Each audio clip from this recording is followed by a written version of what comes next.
What's going on? What's going on? That time again. That time again.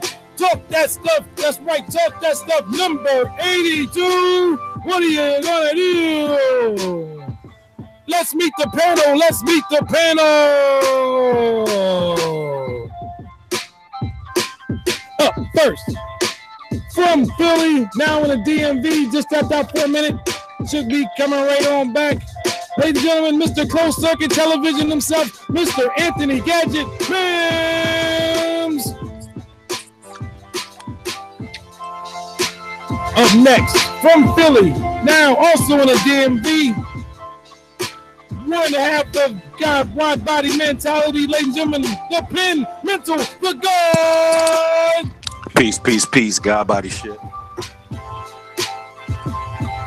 Up next, from the DMV, that's right, the DMV, man of many projects. Let's give it up for the multi-talented Black Man.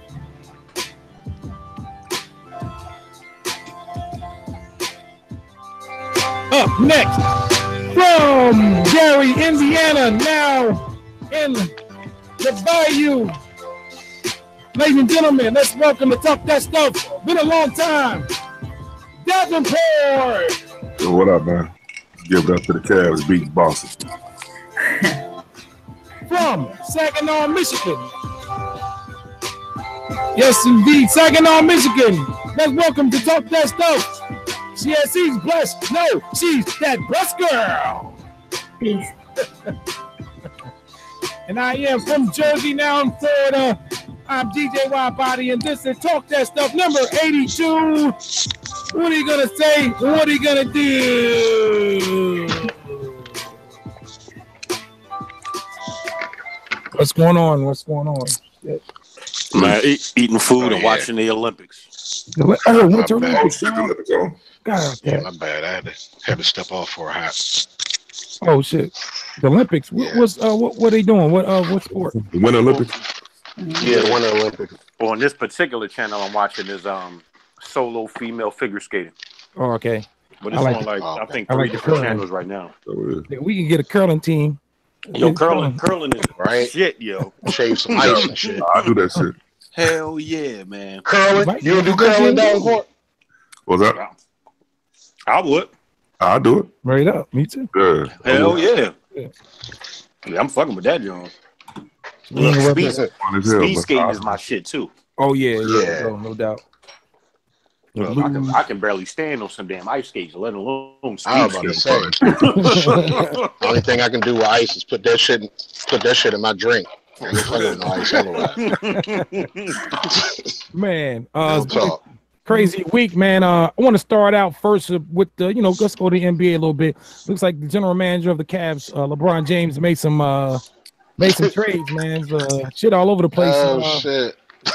You know what though, man? I think LeBron gonna get a lot of heat for doing all of that. But if you really look at this shit, no matter who initiated it, the shit was necessary. You know what I'm saying? They shouldn't have did it in the first place. Yeah, they should never. A few of them people shouldn't even have been on the damn team. But nope. There was only one person I was real surprised that they let go, and that was my dude, Iman Shumpert. Yeah, I thought they would keep jumping around. Yeah, everybody else, I ain't care. I knew it for some reason. I like Shump too, man. But I knew they were for some reason. I mean, Derrick Rose just got waived by the Jazz, so yeah. Look, that shit took all the 24 hours. That's where he going. No, that's where he went, and they got rid of his ass. Damn, really want you. Literally 24 hours. Poor Derrick Rose. Cavs did get. Do you guys agree that the Cavs just got better with that move, though? I mean, way better. I think so. Yeah. I don't think they can compete with I don't think they can beat the Warriors right now. But let's see what happens down the road. We'll see. Shit, they got to get out the East first. Yeah. I said from the jump when we got RT that wasn't gonna work, man. He just too. Small, man. He's too small. He'll ball hog. He won't. If LeBron won't give him the ball like that, so I knew that. Grab him around his neck and pick him up. Hey, look, little man. What team you think you on? Kyrie stay his ass in Cleveland. Pass first, nigga. You shoot the ball when I tell you can shoot the ball. Yeah, Isaiah wasn't gonna work, bro. He can't play no D, bro.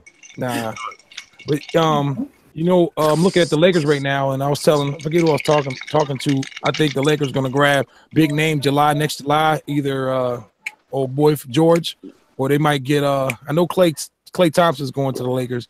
They about to make a big splash. They freed up a lot of cap room, man. You talking about Klay from Golden State? Klay from Golden State is going to. Klay eventually. I think they win this year. Klay gone. Shout out to my squad. Klay is gone definitely. Wow. Yeah. It's about time, man. That's big shit. I'm surprised Klay stayed as long as he did, man. But I mean, what's your squad, BG? You gonna stay with a winner? But I'm saying the Lakers. Yeah. Lakers? Always, yeah. The Lakers. I think they got something in store. Lakers and the Sparks. Oh, okay. Sparks is cool. One thing about those clubs, man, like they're like New York. New York, you cannot rebuild in either New York or those big market teams. They want it now, so it's kind of hard to, you know, if you're somebody like the Timberwolves, man, you know, you better watch out. I give them guys 1 or 2 more years. Man, shit, look at Milwaukee. Milwaukee was slowly creeping on the come up for the last couple of years. Now they getting nice. And they get Jamari Parker back too. Yeah, they get nice quietly. Yep, you can't do that shit in New York, man, because they got about 5 or 6 different radio shows, 6 papers. You know, people just talking that shit. You can't rebuild, so you gotta. You know, that's why the Knicks is never gonna be good because they just don't know how to wheel and deal out there, man. You always get the motherfucker when he's on a decline. The team chemistry is like not there. That's how my Sixers was for a longest time. It finally looked like they getting it together. I ain't talking, them too. That's another squad, man. They better. It's kind of exciting to see that. You know, I want to see. You know, the Lakers were good for all these years. Then we got. I'm about 1 more year of the Golden State Warriors. Then it's gonna be. I'm trying to see somebody to knock them off the pedestal. Right. You know. Where did Blake go? He just got Detroit. Pistons. Detroit. Damn, Yeah, Detroit. Right. Okay, Detroit. You never see him again. Word. They about to fall right into obscurity. That's heavy. Yep. They'll be working at Ticketmaster. Yeah, man. Fandango and shit. For real. Yeah, the Clippers fell off pretty quickly, man. Yeah, they done. Yeah, they fell off quick as hell. Sterling wouldn't that shit was in the making though. Yeah. So what y'all think about what's our boy the guard for the Clippers that keep getting snubbed, man? Y'all think he deserved to be an All-Star this year? Who that? Well, I'm gonna say Kawhi Leonard, but that ain't. No. For the Clippers, you know, been around for a while. Clutch. Lou Williams. Lou Williams. Yeah. That was my dude when he was on the Sixers. Yeah, he definitely. Lou can go, man. Yeah, he can go, man. You know what I'm saying? Whether he's starting to coming off the bench, he's going to give you good defense, and he's going to hit a couple of jumpers on somebody right in their face. The Clippers have right now, bro. And I just thought with all the people, well, that was the East. Never mind. I'm thinking with all the people that got hurt with the All-Star game, I thought they would fit them in somehow. But that's the East, not the West. Well, how does that work now with them picking different teams? Nothing's just. I don't know, man, because I seen 2 of the starters on the damn Western Conference play for damn Golden State, and that shit pissed me off. I know, right? I'm like, yo, how the hell is KD and old boy going to start Steph Curry? Like, that's whack. Yeah. I don't know what I feel about that. It just takes the whole. To me, it's always East versus West, man. I think it should be a limit to. I'm sorry, I didn't mean to cut you off. Go ahead, man. You good? I think it's a limit to. I think it should be a limit to how many players come from each team too. That way, somebody has to be able to play. You know, right? Because you got all of these teams in the NBA. There should be 1 player and a reserve from each, and then. Hey, hello. You know what I'm saying? With that too. I'm with that. Yeah, when I seen Steph Curry and KD in the starting lineup, I was like, "Oh no, that's corny as hell, man." Even if it was 2 Sixers dudes on the starting lineup, I'd have been like, "Yo, that's whack." Yep. It don't need to be 2 of the same players. Two of the same team. How many teams in the NBA? 26, 24? Oh, shit. I was going to say, I think more than that. Cat from Meg Squad.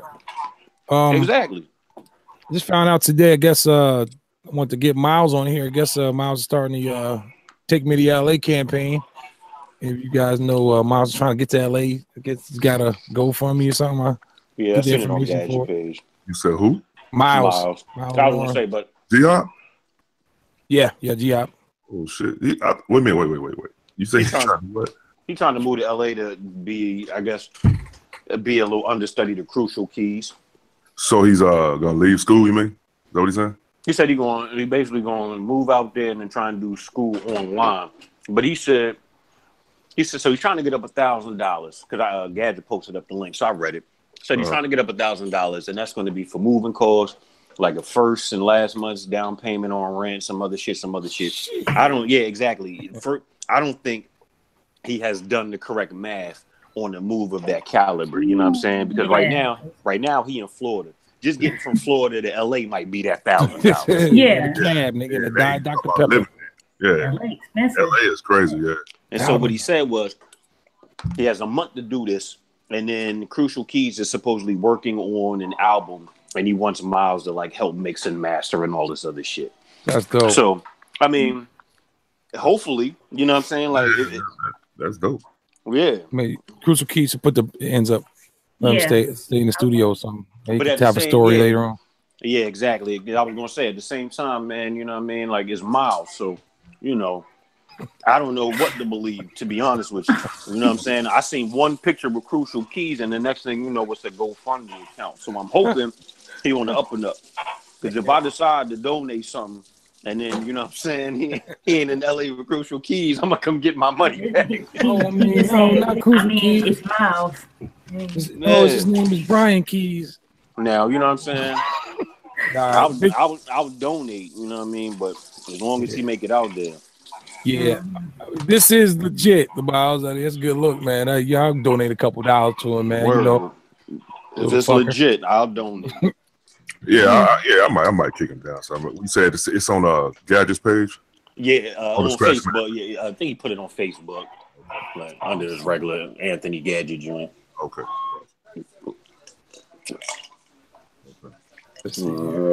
Yeah, so that's what's going there. Yeah, it definitely is. He just, you know, he young, so hopefully he just don't go out there, get used, and then get tossed to the wayside. All right. You know, man. And hopefully, you know, he talked with some, well, I don't know if he got OGs or anything, but some people in his family, like, you know what I'm saying? That type of thing. Like, dude. Hey, I'm looking at him this page now. You don't have nothing. You're gonna need a little bit more than $1,000, man. At least 10. Right. 10 who the hell is who Crucial Keys working with now? Like I ain't heard his name since Alicia got discovered. Right. Check him out. Yeah. Looks a little different now. He looks kind of like I don't know who he looks like, but he looks like somebody. Who, Miles? Yeah. He's got more hats now. More vinyl jackets. Vinyl jackets. Make that sound and shit. Exactly. All right. Moving on along, man. I want to talk about a little bit about the hip hop and the culture and shit, man. And you know, for a few, you know, we've been talking recently, and I've just been, you know, just analyzing and looking at the big picture of things, man. It just seems like hip hop shit is turning into a disaster, meaning what the youth and what the new generation is doing with this shit, man. And I just want to, you know, talk a little bit about that and what do we expect in the future? What are we looking at 5 years from now down the line? What is this culture going to be consist of? I mean, that as a whole. Well, I don't think this shit is hip hop though. You know what I'm saying? Like, I don't think so. Yeah, like music is just another subgenre of it. Our shit always gonna be there. We might have to go to the internet to find it, but I'm cool with that. You know what I'm saying? Like, that's just kind of how I look at it now, man. Like, everything has like its moments on the radio and shit, but I think cats like us, the purists of actual hip hop, I think we get too caught up in calling that other shit hip hop. It isn't. It's something else. You know what I'm saying? So I don't even think we really should worry about that. You know what I'm saying? Like, I think we should worry about how to get our shit back to the forefront. We don't even really need to remove them niggas. We just need to figure out how real hip hop can make it back, because that's the only thing lacking. These little young mumble rap niggas, they just got the drive and they got the perseverance. You know what I'm saying? They got the internet. Like, they got all of that shit that's helping them get all of these streams and getting them into our faces. The old niggas and shit is too angry and too fucking stuck in their ways to kind of figure out how to make this internet shit work and how to get 1 million views on something. You know what I'm saying? Like, niggas is not doing that. And that's the only difference, man. The young niggas got it. We could get it back, though. That ain't shit. Yeah. With that being said, I'm I feel you on that. I'm looking at these, you know, for the young dudes that do what we do as far as real rapping and shit. I don't see enough of that, and I don't see people competing as far as like with bars and shit no more. So that looks to me as, you know, we still hold the torch. We get older and that shit fades out. That's what I'm afraid of. So you know what? I got an answer for that too, WIDEBODY. It's because niggas in our age demographic spend too much time posting up the whack shit instead of be like, oh, look at these fucking mumble rap niggas. Look at this Trippy Red nigga. And now Trippy Red done got 5 million streams when we should have been going to Team Backpack. Like, yo, look at this nigga Oswin Benjamin destroying the microphone. You know what I'm saying? Like, that's the, like, we do that, but niggas in our age group outside of our group don't do that. They steadily put, I mean, all them fucking Facebook groups, all we get is flooded with whack shit. Yeah. And now it's some debate. Yeah, like, damn, cuz you could have posted 5 other videos of some dope shit. Thank you. You know what, bro? Thanks for saying that, because I want to touch on that now too. I think a lot of us now, we're pretty internet savvy with things. I think that a lot of people in our bracket are not, you know, these young kids, they're all over the place. They're on, you know, Snapchat, Twitters, and all that. You know, as far as promoting shit, man, they do a hell of a job at it. I just think this Facebook shit these people are substituting Facebook for Facebook. To me, is not the way that people have been using Facebook. Some of these groups out here, the way they use Facebook, it's like, man, dude, you gotta look a little bit past that shit, man. Use that for promotion. Let's don't use that as a, you know, as, what can I call it? They're using Facebook to target the audience. Yeah, they're using Facebook like it is a community, but like, you know, it's like, yo, with Facebook, you know, people are putting too much in some people are investing too much on these groups. Well, I'm down with this group now, and this is what we're doing. Facebook is not not the industry and shit. You know what I'm saying? Facebook is not the music industry. There's shit outside of Facebook, but you know, a lot of I'm seeing they're popping up everywhere, man. I'm not saying all of them, but a lot of these you're right about that, man. Talking. I'm chatting with one of these dudes. He's just saying what group he going to, and well, I'm not down with that group, nigga. If you don't use Facebook to do your promotion and put your name out there instead of, you know, getting signed with this page and shit. Next thing you know, it's gonna be that. They way What up, people? What's up? What's going on, Dixon? Yeah, I think a lot of people be trying to cater to the wrong shit. You know what I'm saying? And I think like to be honest, like even in I'm gonna use this as an example. Like in our group. Of course, I want y'all niggas to like the WIDEBODY album and maybe purchase the WIDEBODY album. But if y'all don't, I'm not gonna be mad because I don't think me and WIDEBODY is like making the WIDEBODY album for y'all. We know y'all gonna rock with it because y'all are people. But a lot of people get caught up. Like, you can't keep doing shit for the motherfuckers directly around you. You know what I'm saying? Like, you got to do shit outside of your circle. You know what I'm saying? That's how you really make it. Like, the people closest to you, they should always be the first to gravitate and have your back. But if you get stuck in trying to always please that same group, you ain't never gonna do shit. You know what I'm saying? And that's what a lot of these Facebook groups and a lot of these other motherfuckers are just doing. I want to sell, like, I want a friend, I want Blessed Girls people to like and buy that shit. Like, right, yeah, we should be going like, exactly, man, exactly. I think Facebook is perfect for that, man. I mean, it's a great, you know, the way everything's structured and shit. I just see a lot of negative shit on Facebook and these groups, man. I'll be in the groups and somebody will do a post. And it's like half of the shit is a little whack and it's a little suspect. These people don't have any coof, man, and there's no filter on these people. They really should come out. I'm joking, but a Facebook etiquette manual of, you know, shit to do on Facebook and not to do.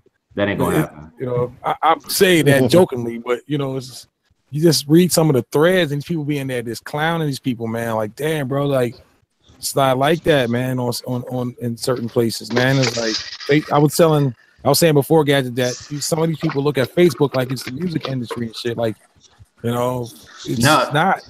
People treat Facebook like it's a diary. Like, people should know your innermost thoughts. Right. They damn sure should. Like, I just came from the bathroom and I just read Net OG's last post and I'm like, yo, you giving out too much information, bro. You just giving out too much information. Word up. Yep. I mean, peace to Net OG, but yo, you gotta keep some shit to yourself. Yep. Exactly. Yeah, man.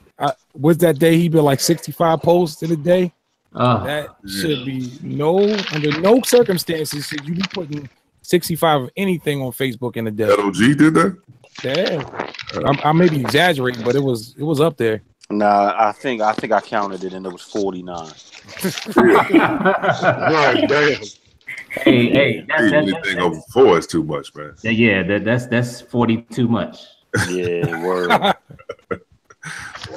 Twitter be like that too, man. I see a lot of niggas that are spending a lot. I'll be like, damn, man. I'll be like, where do y'all work at where y'all can be on Facebook and Twitter? Now, see, that's my thing. I can't. Yeah, hell yeah. My ass, bro. Motherfucking drive through. Oh, get it, bro. Nigga, I have to fucking mute the fucking lounge spot. The lounge shit when I'm at work. Going off. Oh yeah, I be going on that motherfucker, but I be at the house. But nigga, when you at home, everybody at work. This nigga be posting shit 9 o'clock in the morning.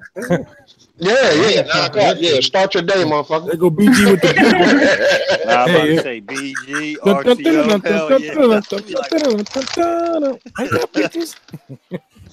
BG be like, wake up. I'm like, shit, I'm in the car driving to work. Like, right. I'm about to go in the coma.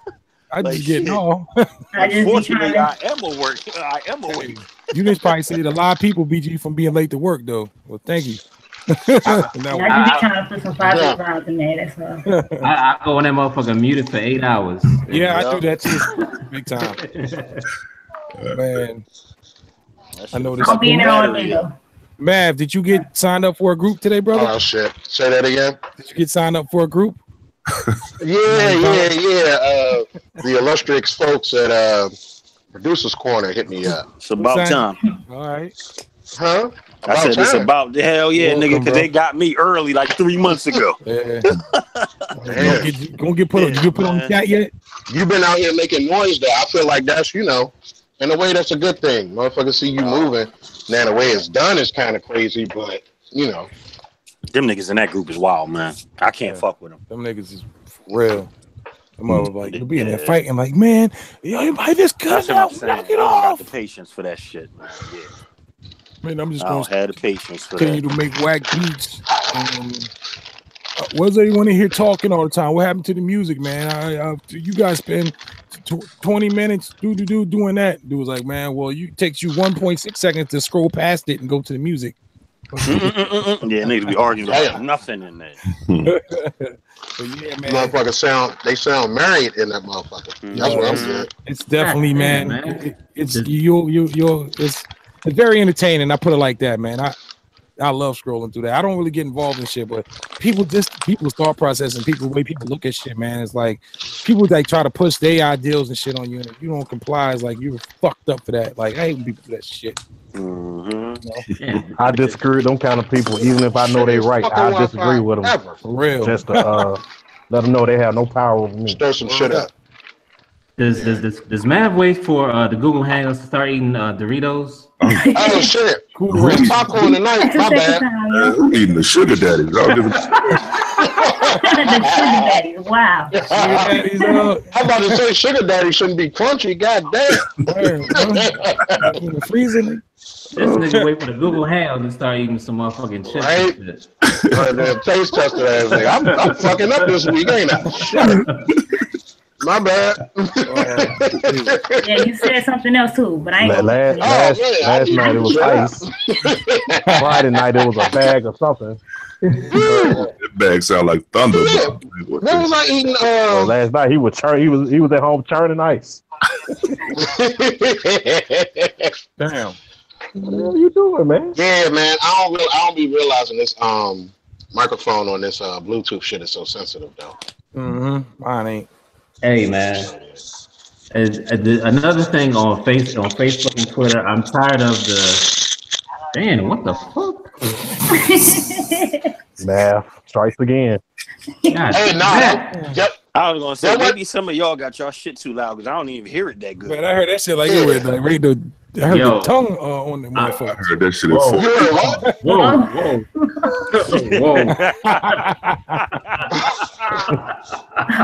This shit.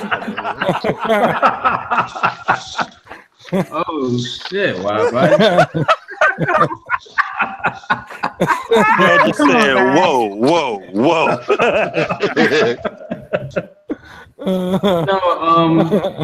niggas is like, yo, the Black Panther movie is not about the Black Panthers. It's about a character a white man created. Like, yo, niggas can't have no type of enjoyment. Can't do nothing, man. Right. You're damned if you do, damned if you don't, bro. Like, yo, if you want to make a movie about the Black Panthers, get your black ass to get get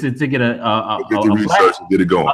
A black camera frame manufacturer, all black cast, and you gotta have white people in the motherfucker. Don't have to. But not even that. The funny thing about that shit is these the same motherfuckers that's in the club getting bottles of, bottle service and all of this other shit, and go home with whatever.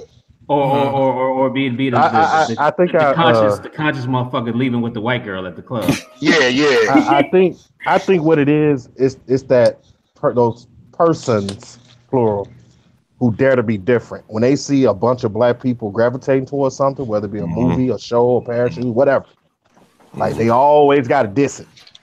Always, always. Like you like hip hop, I like jazz, that type shit. Always one, bro. Always. Right. Or two. But always one in the crew. But shit, it's always crew is like it's always our type people. Motherfuckers. It's always our people, man. It's like God damn. See, look, and that's why a few weeks ago I said y'all niggas get pussy. God damn. Motherfuckers just sit back and watch the shit show. Yeah. A few weeks ago, I said something about, I think we get caught up, like we get way too caught up in like our own shit or whatever, like something. I forget what it was, and I think Diggerhurst took it the wrong way because he was like, "Nah, we should always put our people first." Yeah, that's right, Dixie. And he was like, "We should always put our people first." And I'm thinking to myself, yeah, I might put my people, but my people is like the niggas that I chill with, like yo, not just any black nigga. You know what I'm saying? Because not everybody black is my brother. Yeah, I mean, and we ain't got to go into it, but I told you why I draw the line when the shit get a little too silly for me. Exactly. I even have a point where I ain't going that far. Man, I can't believe you posted up some shit. Like you had sent me an example of it, and it was a nigga that I knew. Damn. Right. Nigga Dixie was like, I had no idea he doing. Nigga Dixie was like, yo, this the type of shit I hate. I looked at it, I was like, yeah, I hate it too. And then I looked at the name, I was like, oh my God. I know this. That's funny. It's a nigga I know from back home, yo. I was like, oh shit. Hey.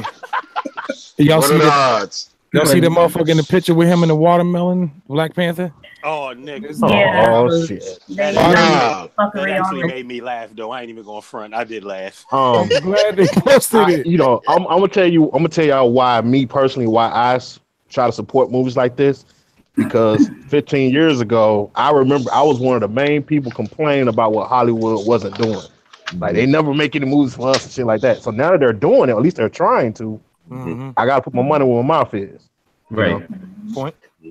But it's always these motherfuckers that swear they built the fucking pyramids in Egypt talking shit. Never TV. Yo, I think that I can't wait to see what the money gonna be like, man. My wife, one of her homegirls, actually a couple of homegirls, they going to Atlanta for to watch the real premiere.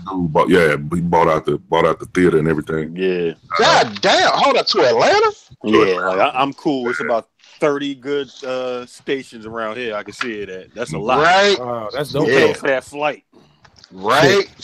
Hey, that's another thing. Why is our conscious community so fucking corrupted, man? It's always been, man. Wow, you gotta infiltrate. You gotta infiltrate to keep that shit at bay. Because if you had everybody there on the same page, shit would actually grow legs and go somewhere. But it's the constant infighting with the bullshit that keeps shit, right where it's at. It's the most common thing. Everybody wants to be the head nigga in charge. That's the main thing. Like I don't give a fuck about. I don't want to be the main nigga in charge. Like I'm just motherfucker don't know how to share the wealth correctly, man. It's always got to be iron team, and it's not even that hard to do, man. If everybody play their position, man. It's you know what it is, Davenport? It's like the motherfucker that's supposed to be conveying the message is too busy destroying the other motherfucker that's like-minded and doing the same thing he's doing. They put more energy into that than actually trying to advance somebody or to push their agenda or whatever they're representing. It's always they spend hours trying to peel apart another black man. I'm saying that's what they're doing. If that's what their intentions are, why are you here? Not for that. It's like, yo, let that man live. Like, look at what they did Omar Johnson. Now, I happen to like Omar Johnson. He got nigga tendencies, man. So, you know I don't agree with all the Pan-Africanism and everything. I don't agree with the segregation, but for the most part, I can listen to him. I can too. I just don't agree with him turning it on and off when he feels it's necessary. Right. You know what I'm saying? Yeah. Like, I have a problem with his WWE tendencies. Exactly. Yeah. For real. That's the truth. Like that nigga go from Pan-African to motherfucking the Junkyard Dog. Booger T. Oh shit. He remind me of the Damon Wayans character on Living Color that was like really pro-black and shit. Oh shit. Pro-meniscus. Yeah. Motherfucking pro-meniscus and shit. That was one of my favorite characters too, man. Hell yeah. You gotta ebolitize. Like, what, nigga? The liberation of your mind. Just like that motherfucker. Right? Yeah, that was my shit. It's funny, little Ari just discovered because they be playing reruns of In Living Color every night. Every night about 9 o'clock, this nigga be watching In Living Color, man, like it was fucking 1992 and shit. But it's crazy because the shit they was talking about on In Living Color going on now. That's the sad part, up right now, man. So why didn't they ever release the reboot of that shit, man? I was listening to a clip of Real talking about it. He said it's dope, but they not releasing it. They said they did some I don't know how many episodes, but anyway, they had a reboot in the works and it never got put out. Damn. Nobody knew why. I don't even know. Same time we get together, they don't like you. The fear is people you coming together, man. And I want to talk about since I wasn't really planning on talking about this, but now since we kind of brought that up, like I love my people. Don't get me wrong. They to me, shit to talk about off the air, boy. It's like I just don't like ignorant people. Period. I don't care what skin color you are. I just don't like being around ignorant ass people. Oh shit! I should leave then. Hey, what's up, Archie? Get your what's up, man? How you doing? Bye, nigga. No. So, rumor has it that Davenport was actually suiting up the other night. Yeah. Right. Got the drop step skyhook. All right, man. We see y'all in the finals, baby. Hell yeah. Tell him. See you in the finals. Hey, Davenport, remember who didn't make fun of you, nigga? I need them courtside seats. Yeah. Got you. Niggas be like, that's my dog. Yo, is that Mental on the court? Right? Go up and look. Halftime, go up and shoot for 50,000. Like, okay, Kevin Hart. We go. Oh shit. Yo, Kevin Hart thought he had some stock in the NFL. He was like, man, I'm allowed up here. It's like, yo, man, look. Yo, get your ass shot. As another Philadelphian, I was hoping security roughed his ass up. Like, but it's me. Yeah, like, yo, how you gonna try and it's like Jay-Z said, man. All about you. Like, get your little ass off the stage. Yeah, you should have picked his ass. You should have picked him up and just moved him off to the side. Say, nigga, it's a school night. Take your ass home. You know what I'm saying? Jay-Z say, man, it's easy to get drunk off the fame, bro. I guess he was feeling this stuff. Well, he was drunk and drunk off the fame. But that nigga was loaded though. Damn, who got a pot of Theraflu on? What the fuck is that? That's me. Yeah, who got? Oh, okay. Motherfucker. Gadget about to get his oolong tea. I mean, hell yeah. Gadget makes an oolong tea. Call it lassie. It's a sleepy time tea. Hell yeah. Earl's Grey and shit. You know about the sleepy time shit. Shit, my mom used to give me that shit when I was like 7 years old. Okay, man, you knew when they made it? Shit. Oh, What happened? You gonna ask us a question? Why? No, I forgot. Never mind. Fuck it. Oh shit! Senior moment. Damn. You were talking about ignorant people. Hey, Gadget. Like, I found out where Logic Bomb got his initial beat tag from. Where? La la la la la. Nah, I see. Shout out to Kev Brown. Happy birthday to your brother, king of the baseline. That's a birthday, Kev Brown. Yeah. Oh, it's a birthday. Good brother, man. Yes. I heard he's a very nice, heartfelt words. Wade basically, man, did a eulogy on that motherfucker. Made me almost come to tears, man. You talking about Wade Schumacher? Wade Schumacher. Oh, I saw part of that. Yeah. Hold up, what happened? He went back again and said it finished. Like he was just saying, but you know what, Kev? For how many here definitely were inspired for beats watching Kev Brown though? I mean, he has been. I know I was. The first one making I was too, man. Look, for real. I'd be a lie. Fuck that. Yeah, and that's that's good to see. Like I'm glad there's somebody that you can actually walk up to and they ain't gonna give you the funny style shit when you holler at them. You know what I'm saying? Yeah, that's what's up. Like, that shit was refreshing. Yeah. You know what I'm saying? Like, I got a video of me saying that's a dude that I'm trying to get my game from, not necessarily copy, but just inspired to get my shit better. He birthed a lot of motherfuckers that gave him a shot to do shit their way and be able to put their spin on it.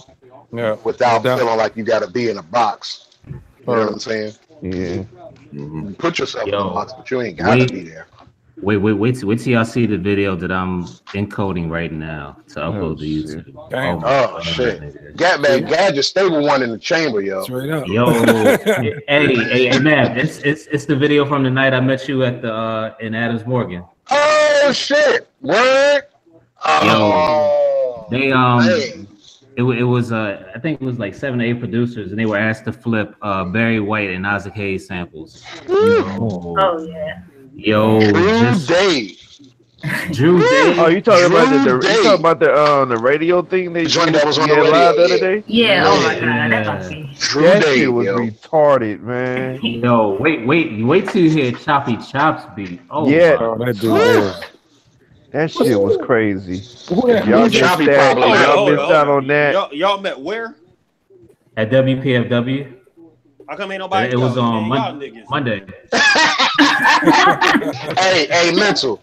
I found out from seeing the Gadget go live or whatever. Yeah, then I was like, man, try to get some wings. Shit. Wow. Yeah, he did. He did say like at 12:30 in the morning. I was like, I'm out. Y'all hit reach for the car keys. Yep. That's what's up. Yeah. Man, not quite what it was, but it was worth it. What did you say, Dan? Nah, I was saying, man, I was listening to Trey Lee yesterday, bro. Oh yeah. Hey, Gadget, who was the old boy on your live stream, Gadget? Huh? Yesterday? Huh? Yesterday? That shit broke up. On IG, who was that on your live stream? Tracy Lee with the Theodore sweatsuit on. Nah, it was a dude. It was a dude that came on live or whatever. I can't remember his name. Wallace is with NATO G. Oh. Yeah, I seen that too. The nigga with no teeth. Yeah, go to Wallace's IG page. Wait, that was a gut punch, yo. I didn't expect them to just go there. I tried to set that shit up. Oh, nice. And guys was like, "Oh, the nigga with no teeth." Oh shit! But yeah, what he do though? I don't know what he does, but he said, "Let me send you a gospel song." I was like, "What in the actual hell is going on here?"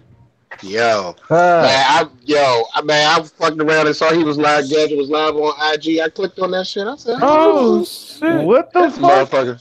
You see the picture? Yes, I do. Yeah. He got 16. He got 16 and 16 over that motherfucker, boy. That shit, the whole left side was out of there. Like, oh, they had Gadget. Yeah, they had a Dilla tribute thing probably. What they doing a collab or some shit?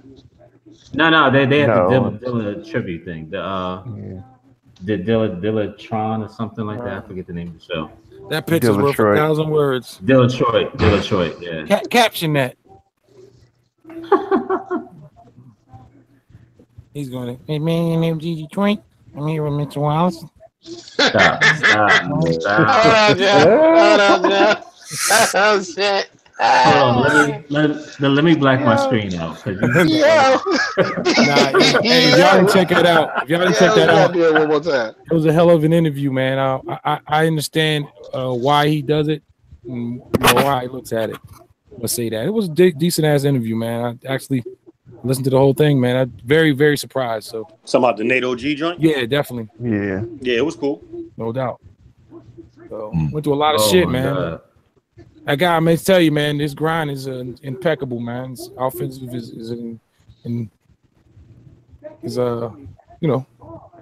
what Mike Tyson said before. Go from there.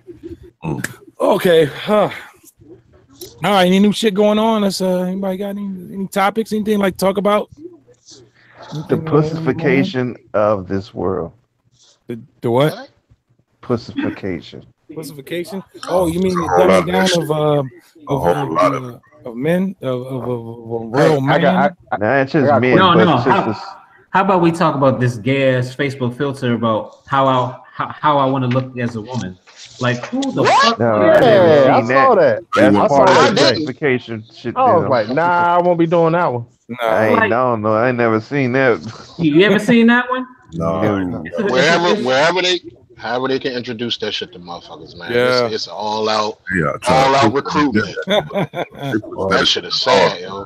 It is, man. Like if I ever see any of you motherfuckers with that, I swear to God. Negative. Negative. Look like as a woman. Why would you want to know that shit? Nothing knows. Unless, yeah. That's just like the joint on the Breakfast Club. When the dude was rhyming, talking about he want motherfuckers ramming them in the ass and shit. That shit was terrible. Yeah, you saw the shit, but they was cheering them on though. It's like, come on, man. Like, first of all, who the hell said that? Was saying that? Somebody freestyling. Yeah, somebody freestyling on Breakfast Club. To be a rapper. On the Breakfast Club. Wow. Jesus. How did that eat? That's crazy. Like I said. Hey man, they say rap's supposed to be real, right? I mean, talk about what you're doing. Nah, they best. This is where we are. Yeah. Well, fuck that. Listen to shit, man. I'm telling you. Fuck that. I went to Shabasu Warehouse for some Hawaiian rolls. That's about as real as I'm getting. Fuck that.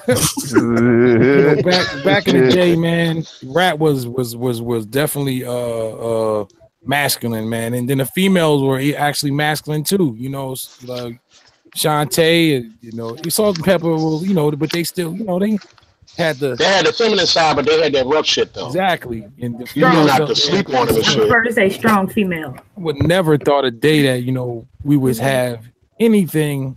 I mean, I'm not a sexist. I'm just saying, like, I would never thought I'd see the day that you got so-called rappers wearing dresses and shit, bro. Like that Young Jock dude, that motherfucker need to be. Never mind, I can't tell you what I think should happen to Young Jock right now, currently on the air. But he me in the mall. It's going down. I bet it is. Remember the kids dancing? Oh shit! He said, I bet it is. Anyway, a certain amount of money. So you sold out, man. You sold out for some money, man. Like that's not gonna make it better. Like, yo, Gadget. Yeah, but it's going down though. Yo, you ain't got to answer this. It might be an after dark question. You got any updates to what happened last night? Oh, with the car thieves? Yeah.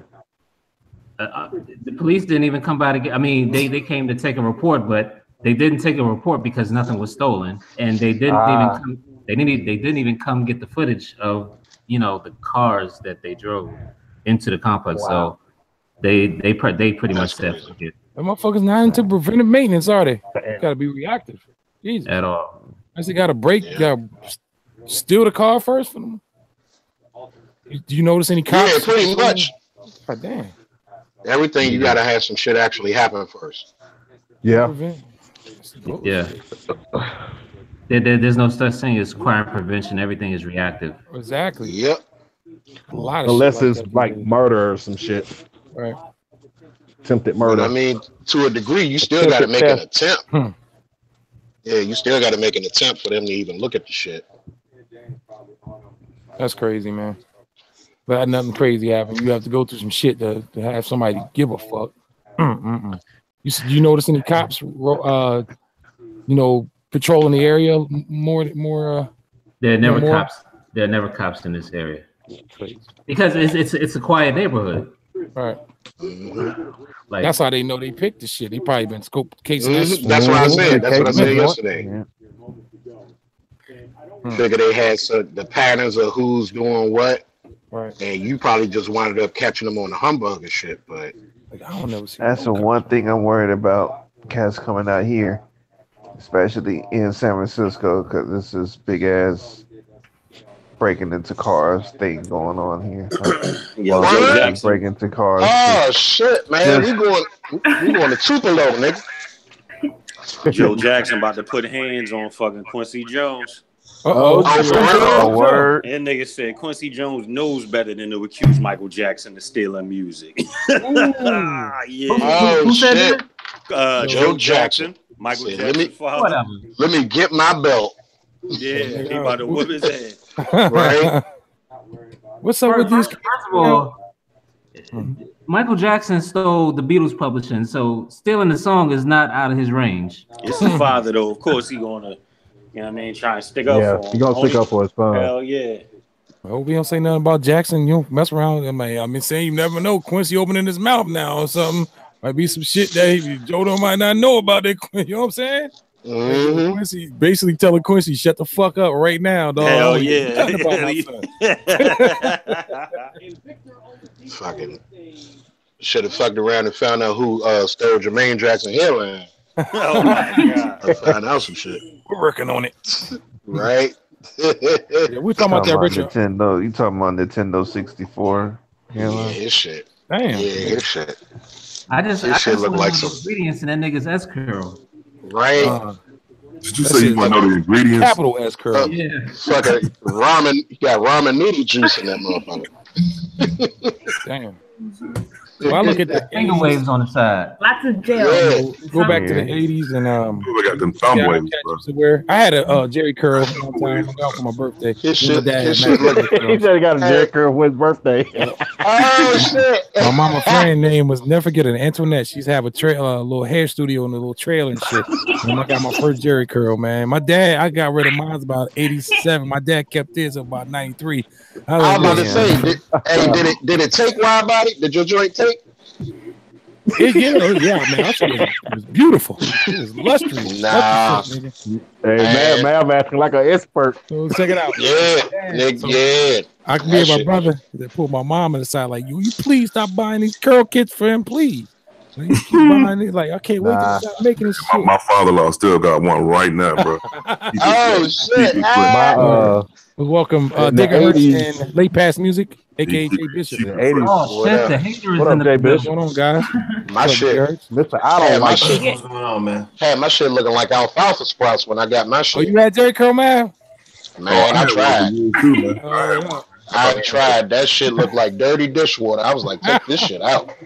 Because I had them Nigerian naps growing up. I just logged on to say I don't want no goddamn Quincy Jones slander on this motherfucker. Oh, come on, man. Quincy Jones is the greatest nigga alive. Hey, Dixie, what's up? What'd you think of the video of old boy's mother leaving him on the floor when he said he was gonna go to Florida? I felt bad for him. I felt really bad because that was dumb. That was just bad, man. She made it about her. It was. It did. I thought it was a joke though. I heard they were saying it was a joke. No, it wasn't a joke. He came back after she cooled off or whatever. Yeah. Like I was thinking when I saw that, I was thinking back to my signing day, and my mom was happy wherever I was going. She was just glad she didn't have to pay for it. You know, she didn't give a damn. Can I say something about that?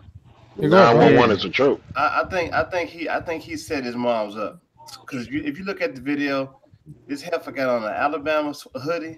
Yeah, she's damn sure. Everybody got either a Tennessee or Alabama paraphernalia on in that video. Now he set them up because I'm looking just from the optics of it. I think he sold them on the idea of either one of those two schools. If you notice, there's no other Florida paraphernalia except for that hat. So that means he told his mom he's choosing one of those two schools, Tennessee or Alabama. And so when he pulled that move, she's sitting here with two damn types of paraphernalia on. She got on the damn Alabama hoodie, and she got on a Tennessee Scully. And the lady next to her has on the Alabama hoodie. His brother behind him has on a Tennessee hat cocked to the back, and then somebody else has on a Tennessee paraphernalia right beside him. So he's okay, and I agree with what she did was fucked up, but you know what's the worst? But regardless of that, even if nobody knew until that moment, it's his decision. Yep. Man, he's the one gonna be catching hell for the next 4 years. Man, blood, sweat, and tears. He lucky what my mama. My mama probably was like, "Oh, you gonna embarrass me like this in front of all these people?" You know what the worst thing about the video was? All them damn SEC options, man. Where the Big Ten options at, man? Oh shit! He trying to go to the league. The reason why she was upset was because you dirty dog. She was trying to get him out of the gang element that he was in Florida. That's why she wanted him to go further. Okay, that makes sense. Okay, I ain't know you from Florida. That's why when she did it, when she initially did it, I was like, "It's got to be a reason why she didn't just do that just because she was mad because she didn't go to the school he wanted. It's something deeply rooted in that, and that's what it was. Now I feel better about it. Yeah, that's now. That's different. She's trying to get him away from a situation. Exactly. I just, because at that age, you don't know no better. Trust me. You don't. I went to the wrong school, fucking around, trying to be close to the crib. Yeah, I got the fuck. Never worked. I wasn't dumb there. I got the fuck out. I got accepted to Howard, but I was like, nah, let me roll, because I'm gonna be. This shit gonna be like, I'm gonna treat that shit like high school. So it's better to get out. It's better to get far away from where. I think so. I mean, you just experience people, because I ain't trying to be funny. It ain't. That's why I left Philly, to be honest. Folks here. Yeah, like I would. I mean, like imagine me on this broadcast now, and it's like. You wouldn't have got me. You'd have got some straight, Right. I'm on some hood shit. Like, yeah, I'm from DC, but I ain't just DC. You know what I'm saying? So I got a clearance and all of this shit, and I still got one foot in the damn street. I needed to leave Philadelphia. You know what I'm saying? Like, I got the fuck out of there. People selling drugs or in and out of jail. That's the menu. Exactly, man. I love where I'm from, but I love to be able to just go there and then leave. Man, bro. I knew I was getting hey, what's up, and I'm out. Word. I know I'm gonna stay at that shit for no reason. Bro. I love my mom. The land with low expectations. That's why I didn't understand, like, going into the military, man. Like, motherfuckers went into the military 4, 10, 12 years and then would get out and go straight back home. Back to the crib. Like, nigga, are you crazy? Yeah, you supposed to stay going, bro. Do the same shit. Well, you know, that old Cheers theme kind of explains that. We want to go where everybody knows our name. Yeah. Man, one of my homeboys moved back to Pittsburgh. He was out here working with me. We was working for the State Department. He probably been to more countries than me, and I topped out at like 45. I think he been to like 57 countries. A nigga made the decision to move back to Pittsburgh and was dead within 9 months. 37 years old, nigga went home and got shot in his chest 3 fucking times. That shit broke my damn heart, yo. Like, damn. Yeah, you know what I'm saying? I'm like, yo, see, this is why I would never go back to PA. Like, for what, man? Like, for what? Like, you experience you're older, you can experience the nightlife now and seeing all the filth that has to offer you, man.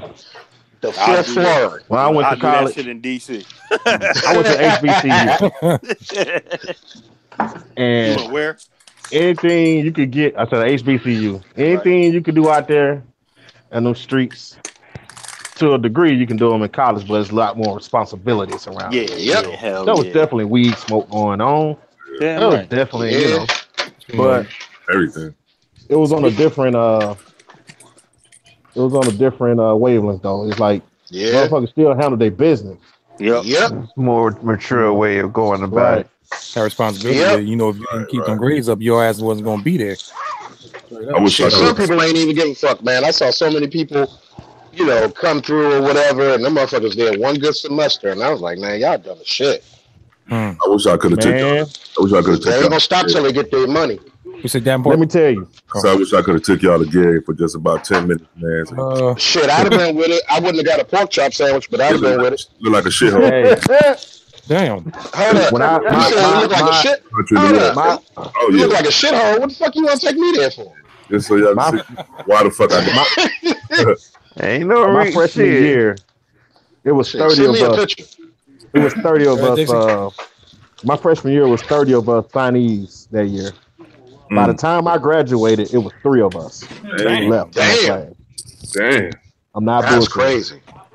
Damn. Shit. That was to show you though. I worked at I graduated in June. I worked at Six Flags summer, and August 1st, I was out basic training, man. I didn't even stay around to experience anything, man. Good to go. You get your knuckle wet over the summer? Oh yeah, man, all day. Man, listen, I got. I almost felt sorry for like my high school class. All of us had something to I'll go be back to. in a minute.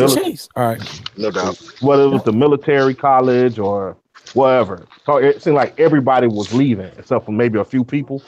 And I almost felt bad for those people. But then again, it's like they had the same opportunities we did. They just didn't take advantage of. Right.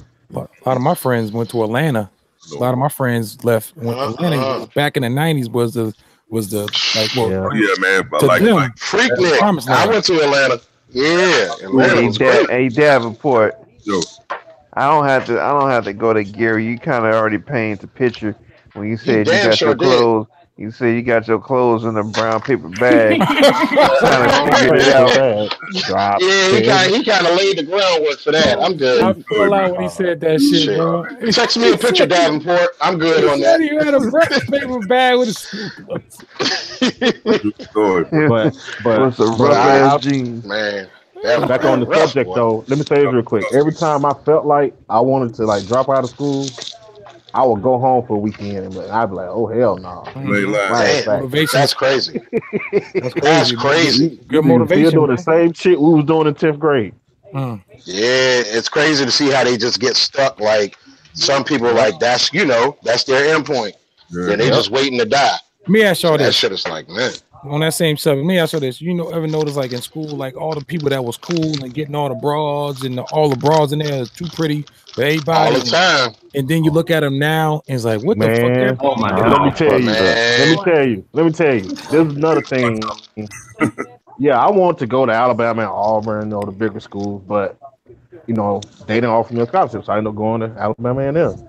And when I got there, I was so glad that it played out the way it did. It was when I got there, it was 4-1 girl to boy, and then it was 8-1 by the time I graduated. God damn! What school is this again? Alabama A&M. Them chicks made the girls that I grew up thinking that looked good, made them look like Mad Dog Sally. I believe. God damn! What the fuck is Mad Dog Sally? You had some Atlanta your shit. My pops went, hey Dixie, my pops he was like, hell no. And I was like, I ain't know why. I guess he knew my black ass would probably be right back at the crib and probably. And all kind of babies. Yeah, it takes some discipline, man. It takes a lot of discipline. Every roommate I had, we would get up and do our morning workouts for football and then go to breakfast. They would go back to the room. I would get dressed for class. They would get back in the bed. By the time I came back at like 2:00, they still in the bed. Yeah. Made a man out of you, bro. Sleeping in and shit. Word up. Yeah. It's hard. I think every kid, the youth is what as far as, I'm looking down the road, man, with the youth, man. These kids, they don't got nothing, man, like to, to keep their interest, man, and to mold these kids, man. It's like you gotta basically. It's hard, kind of, for somebody. Yeah, if you can get here to do this, but what need something to get these kids there. A lot of it is, man. We don't as a people, we don't cultivate our children to optimize their future. We don't rear them to want to go out, and it's mainly because a lot of households that are single parent households that there's a woman raising the children. A woman never raises her son to get up and get out and get something. She wants to Rarely, save. but not never. Not Because I grew up never. in a single parent. In most cases, for a while I was too. In most cases, most mothers they're gonna pacify the kid, especially if it's a boy. They're gonna pacify him. Can't say nothing to the boys. Yeah, in most cases. In most cases, and what happens is when that person has to actually go out here and fend for themselves, they don't have the skills that necessary to survive because we're not instilling that within them. We're not giving them responsibility at home. We're not teaching them how to balance a checkbook or open up an account. We're not teaching them things to sustain a lifestyle outside someone caring for them. So that's why boiling a pot of water. Right, they go out. To your point, they go out to school and they don't know how to fend for themselves, and they get homesick because they're so used to being pampered and babied. And that's why you have a situation that you sometimes have, because we don't make it, as parents, we don't make it any better for them, because they're our children, but at some point they have to leave the nest, or if not, they're gonna be putting their name on the orange juice and shit still. And you got to be fussing with them while they coming in your house late and all that good shit. So I had in my generation of family members, there was like 8 of us grandkids that were around the same age. It's a bunch of grandkids, it's like 50 grandkids, but it's like we got different generations. So my generation, it was like 8 of us. And not all of us, only 2 of us kind of, went on and did other things, left the town, did that, and the rest of them just kind of stayed there and not doing shit. So my one cousin, he's like 3 years under me. This happened about 4 years ago. He was living with his mom, my aunt, and she called me one day out of the blue. I knew something was wrong because, your aunt, she might call my mama and tell her to tell me something, but not call me directly. So she called me directly. I was like, what the hell? So she said, that basically he was being very disrespectful to her, cussing her out and all this stuff. And he don't work, he don't do shit, and she wanted me to talk to him. So I was talking to him. He kept saying, man, I'm just tired of her being in my business. And I was like, dude, that's her house. Mm-hmm. Like, you live with her. Everything that go up under that roof is her business. I said, if you don't want her to be in your business, get your own house or your own apartment or something. Mm-hmm. And so we talked for a minute.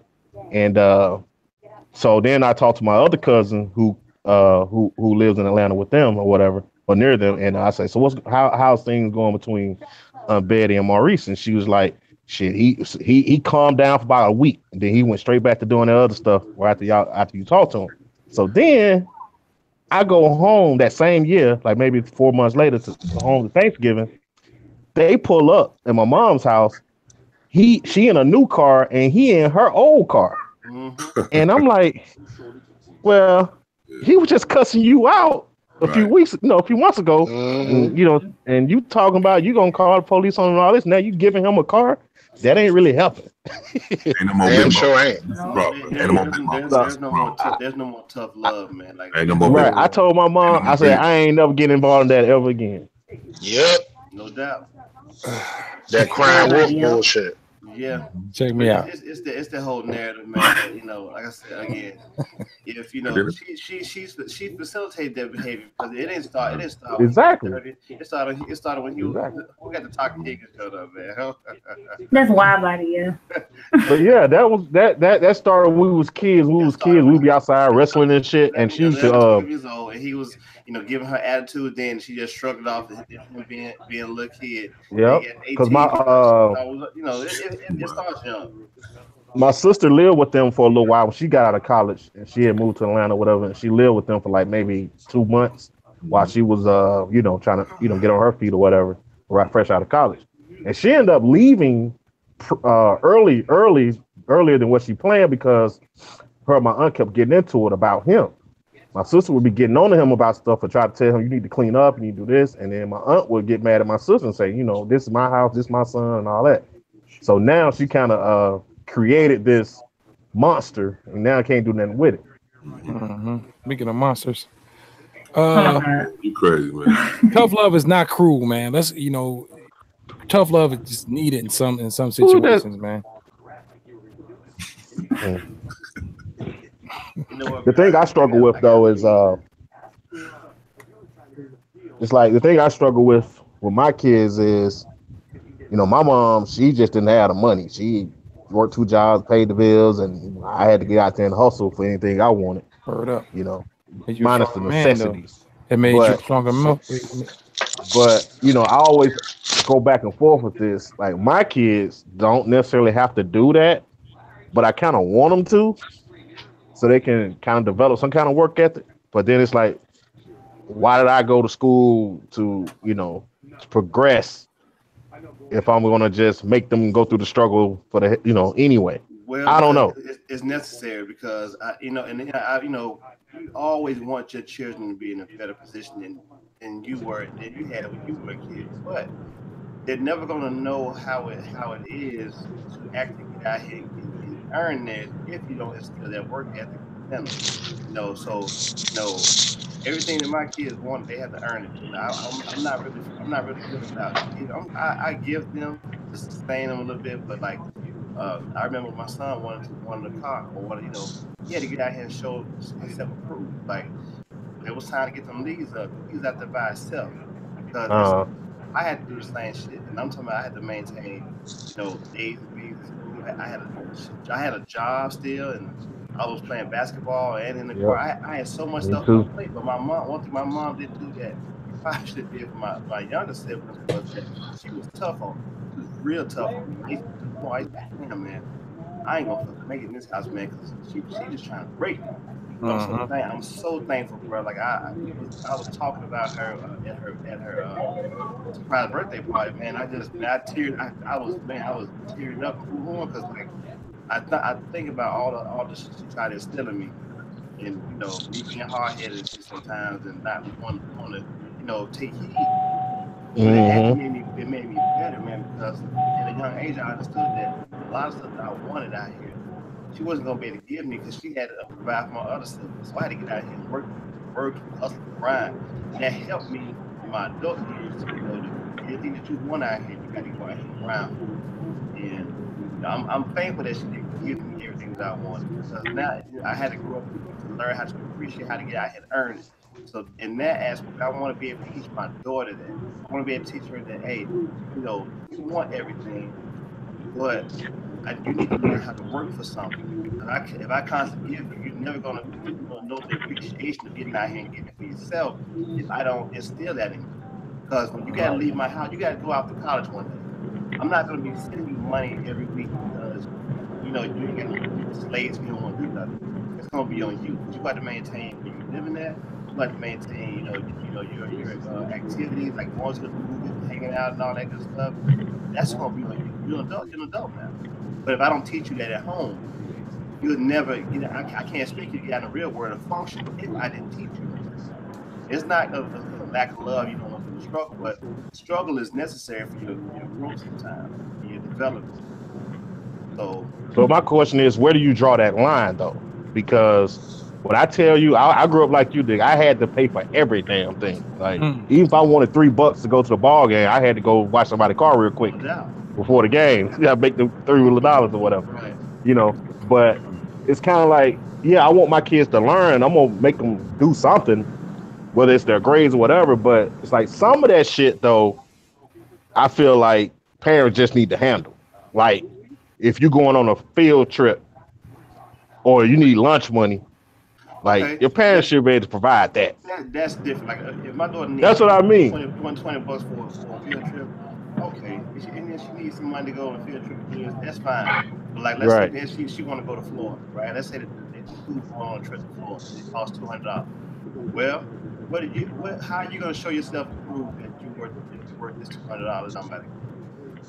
Although I'm gonna do it for you, I had to show you that I just can't give you anything. My daughter always she had this misconception that Dad, you rich. She walked in the room, she see all these gadgets and all this stuff. I said, nah, I ain't rich. I just work hard. And at some point, you're gonna have to know how to do it. You're gonna have to know how to build. It also helps too when you have an example in front of you. my stepfather didn't say a lot to me, growing up. He wasn't tough on me because I was kind of on autopilot. But one thing I noticed about him, he got up every morning, bro, and went to work. Every morning, went to work. No laying around till I got a hit the game going. He was sick. That man was up at every day. Same thing with my mama, same thing with my dad. So, and most of the women in my family are strong women who get out here and get busy.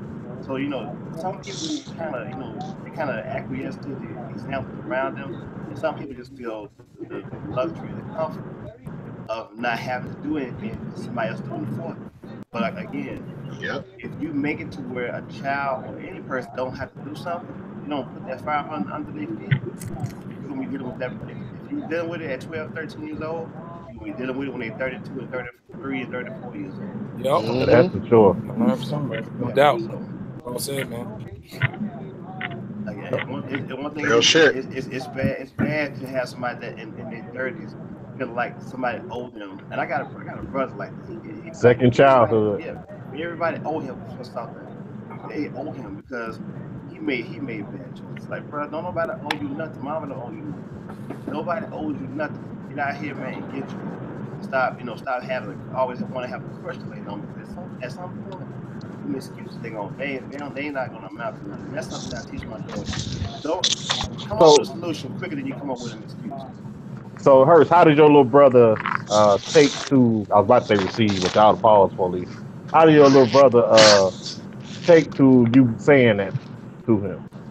Well, he gotta listen to me because I'm the big brother, but I'm pretty sure he disagrees with me. He's not gonna disagree to a point where, but now he's incarcerated now, so he'll be out later this year. But I was always the person in the family that like, yo, he get out this time, he gonna change. I told him he gonna do this, he gonna do that. So everybody's like, you got faith in him. I ain't got no faith in him. So when he was mad at me one time because I wasn't writing for him. I said, let me tell you something. I don't owe you no money. I don't owe you no quickness. I don't owe no money. I don't owe you nothing. I said, because when I was trying to school you, and you was out here, the free bird, I was trying to school you how to maneuver and stuff, bro. You know what you did? You shit on all the advice I've ever given you. So now it's my fault because you ain't getting no letters or no quickness. I ain't putting no money on your bill. So you got 3 kids out here. What I'm saying? Yeah. See, I see you being selfish, bro. I see you so wrapped up in your own bullshit. So this was a while ago. But he don't even come at me like that no more. See, at some point now, brother be 33 this year. He got 33 this year. He's probably spent every year since 18 in jail in some kind of capacity. So, and it's just bad choices on his part. It's like Fonte said on one of his songs, part bad parent and part youthful rebellion.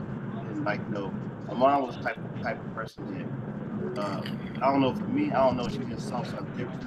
Every parent notices something about their children. All that shit is different. I don't care if you got the same mom and same daddy. Somebody is gonna be different. And a lot of times, if you always have an excuse for a child, or you always uphold your child or some bullshit, that shit gonna come back. It's gonna have a boomerang. And the question is, like, you're gonna be able to handle all the negative stuff that comes along with that when that individual go out here and change your name. One thing I've always wanted to do as a young person and even as an adult, man, I've always strive to make my parents proud. Like, I don't owe them nothing. They don't owe me nothing. But I never wanted to tarnish my mother or my father's name. You know what I'm saying? So I always try to live a certain way. Now, I don't always, take heed to the logic they say. I'm my own person now. But at the core of it, those things that they instilled in me and taught me, it's got me to this point. And hopefully it'll get me to another 4 years of life. That's real shit. But it's I think I love for our children. As a parent, when you become a parent, I think your love for your child is always, you don't want nothing harm. Man, it's like you want to create this bubble where no hurt, no harm, nothing comes to it and provide it for it. And as a good parent, you should want those things. You should make sure those things happen. You always want the generation after you to be better and gradually be better. But in order for it to sustain that kind of, thing, you have to instill those same things that made you who you are as well. That way, it keeps that thing going. Yep. I guess the line for me is when it comes to necessities, it don't have to be the bare minimum, like the bare. No doubt. I'm with you. I'm with you. But when it comes to want, you got to get out there and contribute to get that want. Exactly.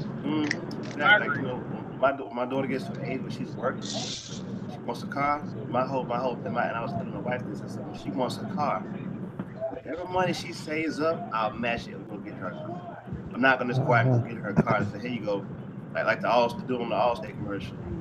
No, you have to show me that you want this. How bad do you want this vehicle? Let the work.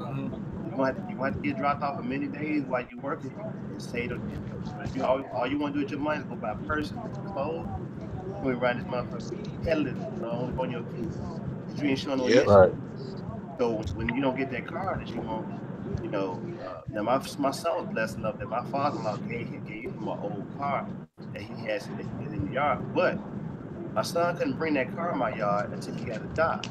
So when he got a job, he had money to make sure that he had oil changes, he had fix his tires. If you want to put some stereo stuff in his car, he can do that because now he makes enough money to do that. But if I never put him in that backyard and make him work and mow the lawn and break the leaves by himself, he wouldn't have a work ethic. So with that, I'm glad that I did do that for him now, because now he's a young adult on his own, and now he's seeing a lot of stuff that he didn't listen.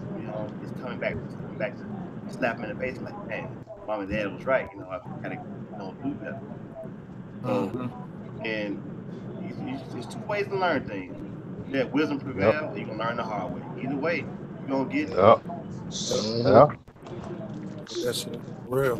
Listen, kids, real shit. Doubt. What's up, people? What up, good sir? How bro? How you doing? Seeing you out and about?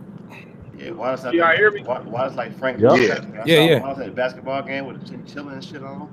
The hat. What's up with you, Wallace? What's going on, bro?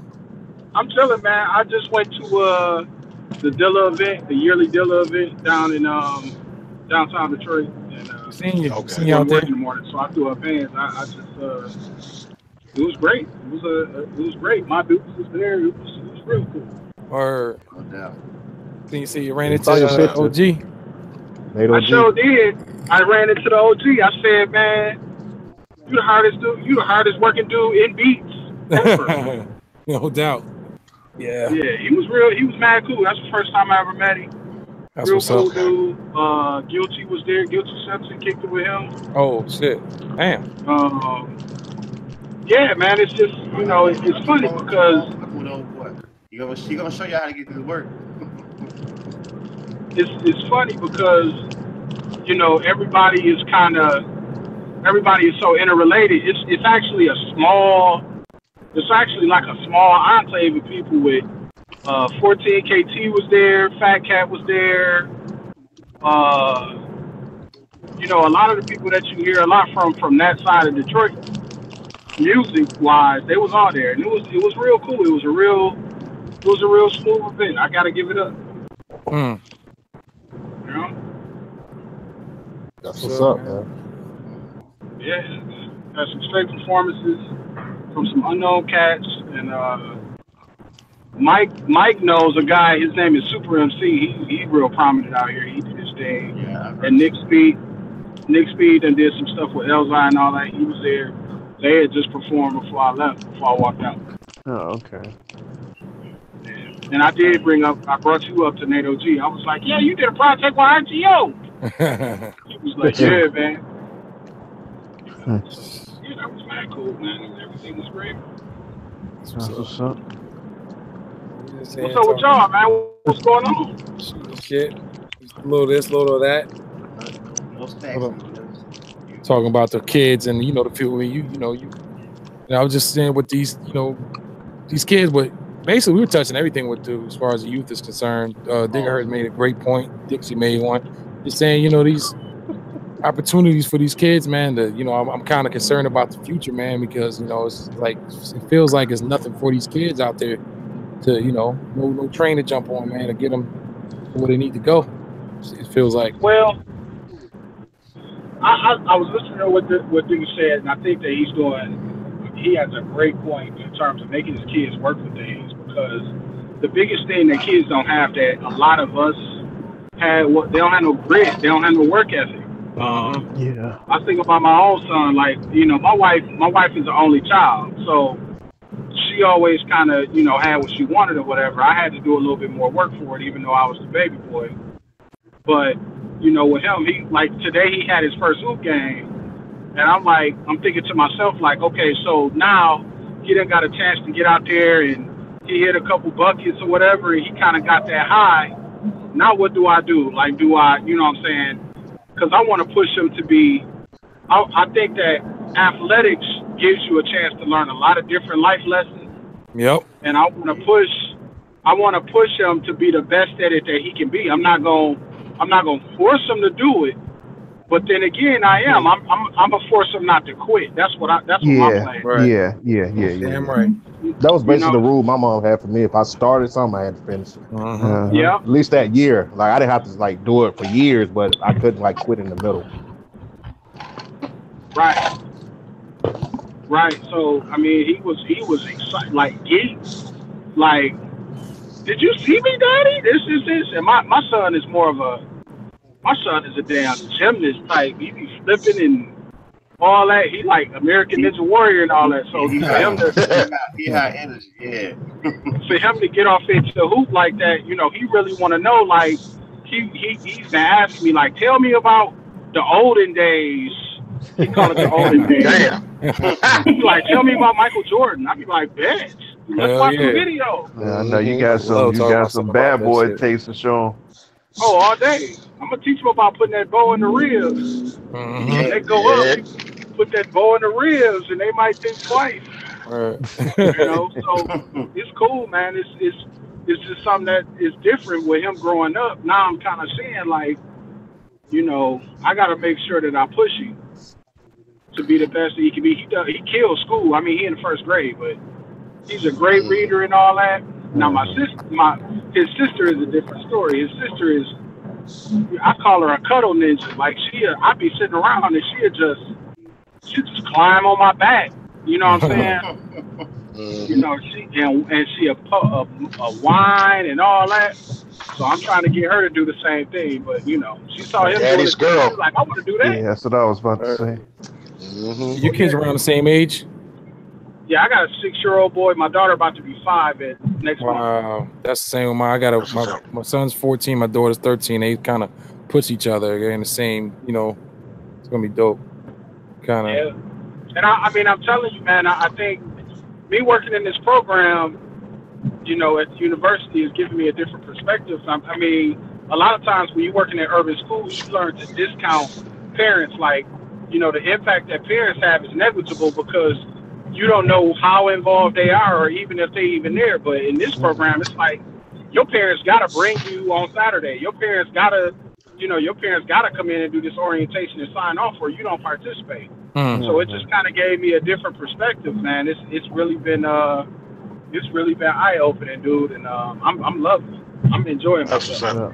Hell yeah. Something you love to do. Yeah. Bro. Can't have shit. Yeah.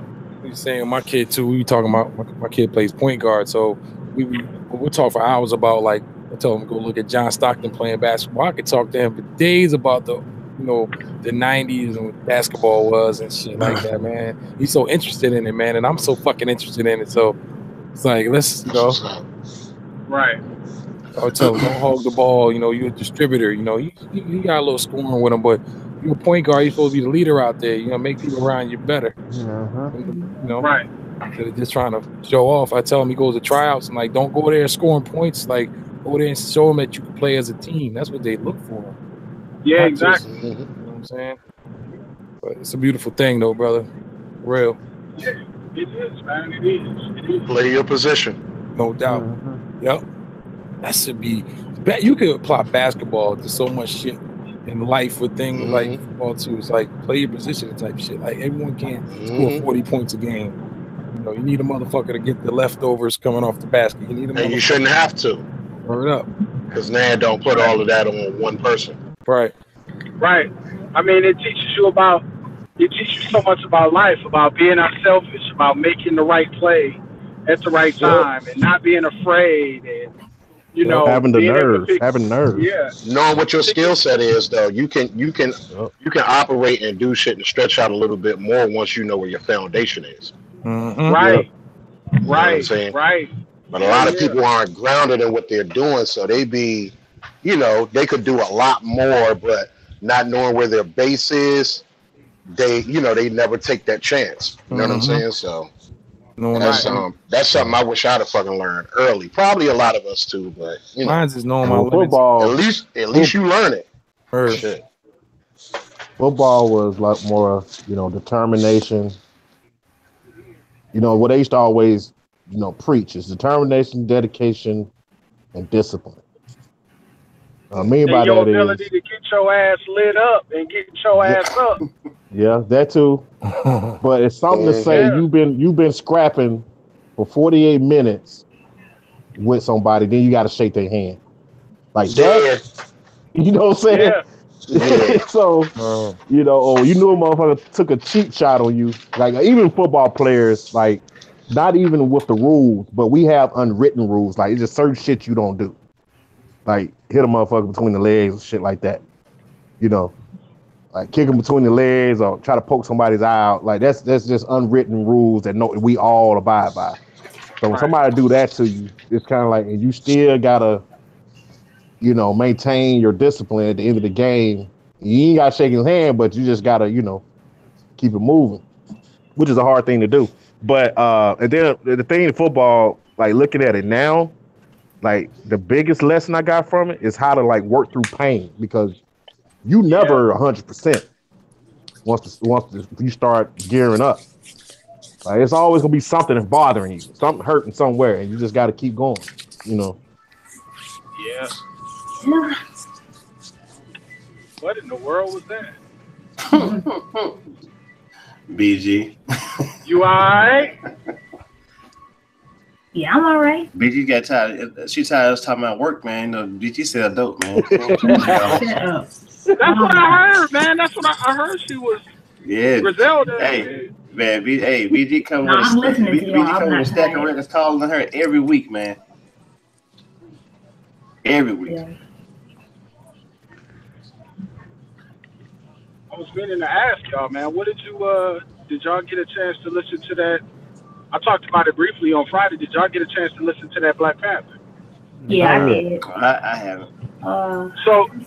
So let me put it to you like this: if you heard that Black Panther, that song "Paramedic," yeah, that one, that's the crazy one, and it's another one I like too. But this was crazy. That's how everybody below the age of 30 rap in Detroit, and been rapping for like 7, 8, 9, 10 years. I never knew how close the Bay and Detroit was in terms of that style. Man, yeah. Think about when Breed was doing all that stuff out west with Mac Mall and them and Spice One and them and Pop. True. But the Midwest always had a certain kinship with the West Coast, though. I feel. Mm-hmm. Right. But the beat, the thing that's different is the beat was different. That beat was crazy on that Paramedic. That beat was crazy. That's so. Man, Wallace just saying this because he want me to listen to Mozzie. That's all. No, I was gonna say Mozzie's. I thought he was on the Seasons, John. Yeah, that Seasons. That's the other one. Oh, okay. Yeah, that was the Seasons shit. That shit was fucking retarded. Yeah. I even like what Future did on that shit. Yo, Future, they should have took Future off the entire shit. That's what I'm saying. I ain't like that. Oh, that shit. It was random. It was random. Yeah, it just seemed like an out of place verse. Why it was like la-di-da-di-da. Why about don't start crunching them damn Pringles in that microphone, man?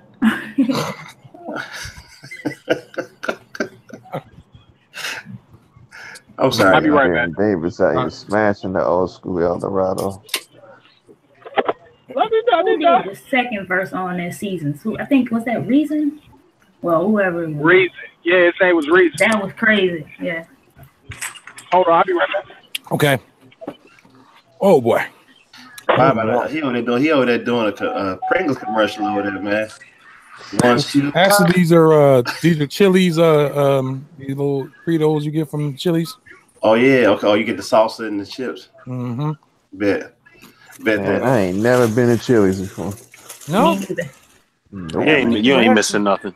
I know that's quite the reason why I haven't been there, because like it's cool. Like if you had eaten it before, it's cool. But since you didn't, I mean, missing shit. Yeah, it's like one of them, man. Whatever.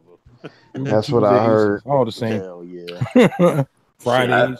The only thing I get from there is wings and mozzarella sticks, man. That's it. Yeah, I think most of the the eateries that are prominent, the more prominent ones are the ones that are like mom and pop spots within your neighborhood. Oh, I love that shit. Those are the ones that get slept on until somebody white pull up in a vehicle with a camera crew and expose you to it. Guy. I'm gonna say, man. I'm new to them, but I had them twice so far. What are these? Both times, this shit was good as fuck. That damn Texas Roadhouse. Oh yeah, Texas Roadhouse. That shit was if they got the good, Longhorns out there, see if they got the Longhorns out there. Longhorns too fucking uppity expensive, man. Like, damn, my Outback is sorry as hell out here. Longhorns is dope, but it's just like, I don't know. I've had better steak. The price for it. I went to a spot today called Juicy Crab. My intention were to get king crab legs, but $30 a pound. I wasn't feeling Juicy that shit. crab. Hey man, boy, that's what you expect when you get king crab, bro. I was waiting for somebody to say That's like you in the bathroom checking your pubes out. Right. That's all this juicy crab on me. Better burn your clothes, brother. All right, I got a question. How do y'all? I don't know if any of y'all caught the game with fucking the Cleveland game. No, with Minnesota and I forget who they play. I think it was Chicago or something. But what's the name was yelling at his own player and got teed up. Damn. Where they do that at? What's the fucking what's the coach of the Timberwolves? You can't even coach your own fucking players now. Man. The guy who coached the Bulls. Hoiberg. It's not Hoiberg. What the hell is his name? The guy who coached the Bulls. Yeah. I just can't think of his name. Thibodeau. Yeah. He was yelling at Cat, and Cat was walking right next to the ref, but he had yelled something like, "What the fuck are you doing?" or whatever, telling him to get his head in the game. That nigga got teed up so quick. Damn. It's probably more. Yeah. I don't think the ref thought he was talking to him. Exactly. Them referees sensitive. But when we cleared that up, they didn't take the shit away. They still gave him the point. He still got teed up and everything. Damn. Even though we know that he was talking to fucking Cat. Yeah, referees is weak as shit in sports. That's what I was talking about, this whole pussification thing. Like, he just ready to jump on some shit thinking that he talking about him. He ain't even worried. Last thing he thinking about is you. Man, I'm gonna tell you something, man. I'm gonna tell you something. Referees, feel like they're stars too. Referees are the unappreciated stars of the game, because I often think about a lot of us play ball on this panel. If not for a school, we played recreational ball or whatever. And when you're out there hooping, ain't nobody to call no foul for you. You don't call it, you won't get it. So that takes the element of having to depend on somebody to judgment call on some shit. See, a lot of these dudes, especially stars, they get bailed out, and so these refs looking like, well, hey, y'all need us. So the refs. I feel like some of them they feel underappreciated. Most but you're a fucking referee. I mean, but most refs in the '80s were stars. You think about motherfuckers replaceable. But you think that's about what they are. Steve Javy and Dick Bavetta and the other guy who just retired, Crawford. Danny Crawford, and I couldn't stand Joey. Him. He teed up Tim Duncan for laughing on the bench. He said kick his ass. Y'all remember that shit? Tim Duncan was laughing on the bench. They teed him up. Yeah. That was Joy Crawford. Hey, don't say that now. You remember when they had the replacements in football? How sorry the games was. Yeah, that was absolutely trash. But you know, but it's like right now these motherfuckers are so bad. You might as well call them they are the replacements. Yeah, hell yeah. I mean, that girl, not just the shit on the female coach, but Lauren, whatever her name is, she garbage. Yeah, she's terrible. She garbage, like for real. And a lot of it is that pride thing. Like, yeah, you got a game to officiate, but don't let your pride and don't let the fact you got the. It's like when you're a police officer. Yeah, you gotta do your job, but don't let your ego and your pride let you step outside doing your job. You know what I'm saying? Like, I see a lot of that with a lot of these refs. I saw a ref on a college game turn his back on a player. Players coming to go playing to him, he turned his back. Yeah, he straight turned his back on. I said, why? I said, you wonder why people be cursing out these, because refs fuck up too. They ain't perfect. They don't see a lot of shit. That's why you got 3 refs instead of 2, like you used to be back in the day. All right. So, you know. He was talking about putting 4 on the court. Shit, you might need it because these motherfuckers is that trash. You see, think about it. I would love to see it. I would love to get to a point in the game, which I know is not going to happen, to where you're not relying on a referee to make calls. You know what I'm saying? Almost like some streets. I would like to see them review the calls. Yes. You know, but it's like everybody had to maintain a relationship. Like the refs got to maintain a good relationship with the players. That way, the game flows the way. But one thing I want players to start doing, every time the refs start to blow the whistle, I want players to just understand what they did wrong, and if they didn't do something, okay, question. I went up to it. Yeah, I did that. That's on me. Keep moving. I'm telling you, in the 80s, I didn't see a lot of it. I'm not saying it didn't happen. 90s maybe a little bit more, but every play, it's like niggas, that's true. Just don't. They don't play that game. That's that Karl Malone. I remember like they would stare the ref down or they would like wave them off, but I don't never really remember a lot of running up to the ref pleading your case. It was basically only Karl Malone. Man, I'm telling you, man, that takes all the fun out of it. When I'm watching ball, because a lot of players, they depend, especially star players, they depend on the refs to bail them out of bad plays a lot, defensively and offensively. And I'm like, I watching Utah, and I love they could ball too bad, but Karl Malone, he just cried way too much a lot of times, man. And to me, I'd be like, yo, this dude is big as shit. Like, stop crying. Yeah, like, god damn, man. Man, fuck Karl Malone. Hey, that's the problem. I got a problem with LeBron. He cries too much. I hate it, man. But you know, we're dabbing for that. And speaking of LeBron, I'm gonna tell y'all something that I noticed today about today's game, because I watched the whole game. That game, LeBron James had to win that game on the road. He had to. You know why he had to? Because he had to show every motherfucker that left that he had an issue with that. Hey, it was y'all that fucked up. Now you see how I play with these new people. It was y'all that was fucking up, not me. And I noticed something. He played with a little more emphasis today than he's played in the last 5 games. Is this the first game they played with all the new first people? Real game. Yeah, they all played together. Yeah. And I say, you know what? The last 5 games I watched this dude, I've watched him literally give up on play. I've watched him just not play. What was the game that they played before this? I can't remember who they played, but they went to overtime and they the Bucks. Yeah, I mean Timberwolves. Yeah, okay. So did you watch the last play before OT? Yeah, and he pulled up. Yeah, when he didn't, all he had to do was just drive to the fucking hole and get a damn score or a foul or whatever. But this nigga just dribble, pulled up to get the shot. He aired it. I mean, he never aired it, but he bricked it. And then the very next play, in the beginning of OT, he do an exact play he needed to do in order to win the fucking game. I was like, what the fuck? Hey. But these memes crazy though. Y'all see the memes floating around with D Wade and LeBron. Oh yeah. The memes is funny. Yo, Gabrielle was happy as hell. We gotta You gotta get rid of these bums. That shit was funny as shit. Yeah, LeBron looked at him like, you go too. Gabrielle Union was so happy getting off that plane, man. I said, man, she never wanted to leave Miami. Oh yeah, he was happy as hell, man. You seen her in front of the billboard screaming and shit. Yeah, right. 305 motherfuckers, let's go. Speaking of Gabrielle Union, we just watched what was that Jamie Foxx joint, that Sleepless? Y'all seen that? Nah. Oh yeah, that's an ill joint, man. Yeah, I like that shit. I thought that shit was all right. I didn't know T.I. was in. Yeah, that's the new one. Okay. Last year. Last year, that joint was nice. Yep, I was digging that. Yo, I know one thing. Jamie Foxx was a fighting ass dude in that movie. Yeah, he was. He had like 5 fist fights. Damn. Yeah. Somebody she got another movie that's gonna be good too. Which one? I saw the trailer for. It's like some people try to break in her house or some shit. Oh yeah. I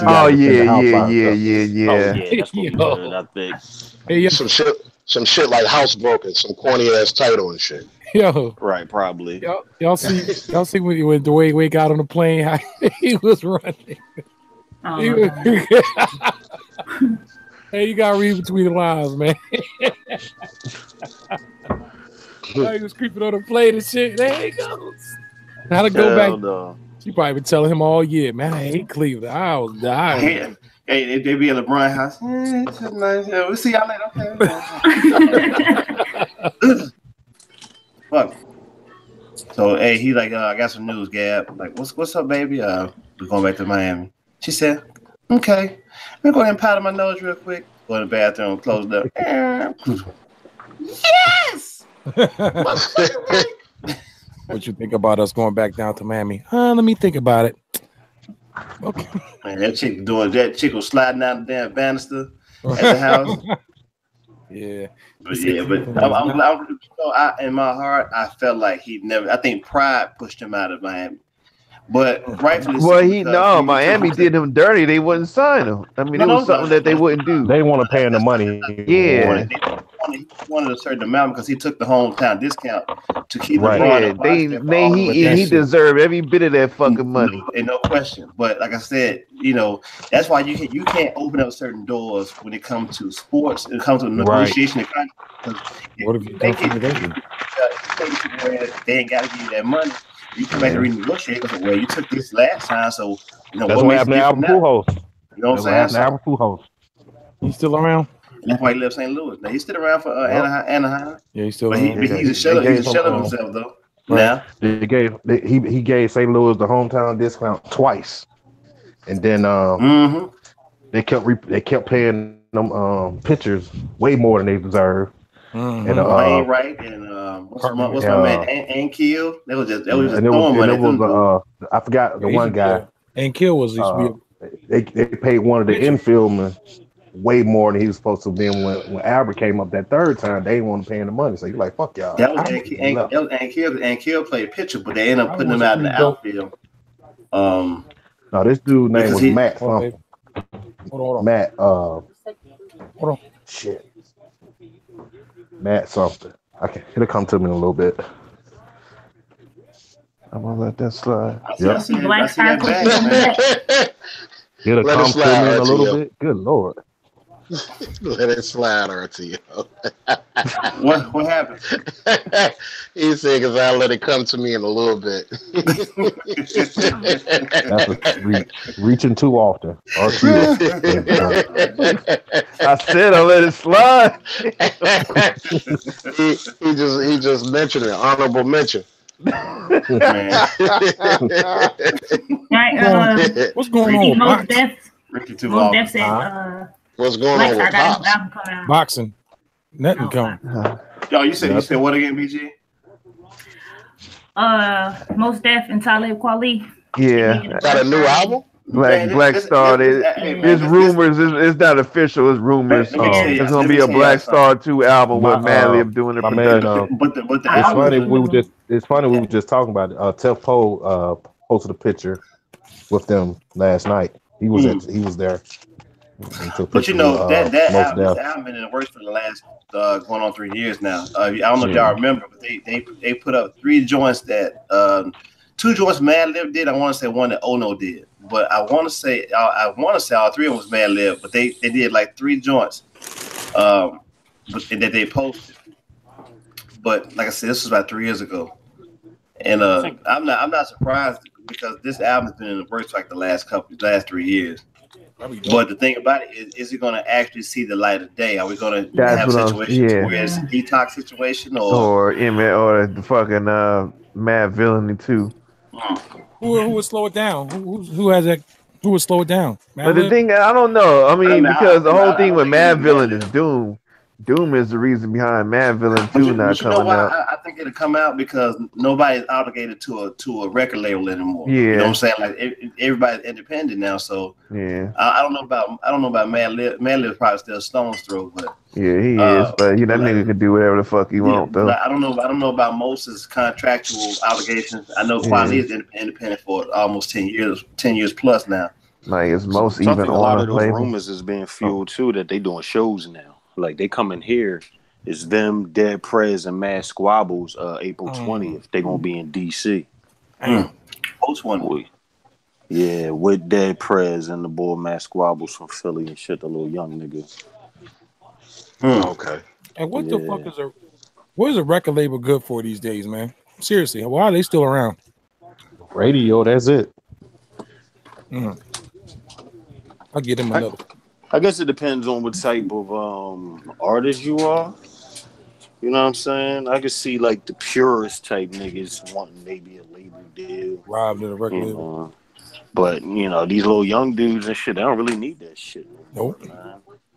Which is crazy. You know, these little niggas getting 15, 20,000 a show. Like, yo, you be saying, I see these little videos, man, like, for example, the little nigga Trippie Redd, because I think we've probably all seen the Trippie Redd video one time, right? That I have it. No. I'm not talking like his music videos. I mean like a video of him just performing or some shit. Like I've seen these little clips. Yo, there'll be 10,000 people screaming every word to his song, and I couldn't pick one song title out of a list. You know what I'm saying? I'm like, how do these little people niggas be getting hot off SoundCloud too? It's funny. Hell yeah, like ridiculous, man. Like I don't know how they do it, but they do it. SoundCloud shuts down. Nah, they got SoundCloud ain't shut down because SoundCloud got ads and shit now. Yeah, wait a minute, man. Y'all seen this shit? Man donates kitty. I mean, he loves, but she turns down his marriage. Yeah. Man, I'll fuck around the Sub-Zero her ass, man. Get over here. Oh no, that's Scorpion. Get over here. That's Scorpion, man. That's Scorpion.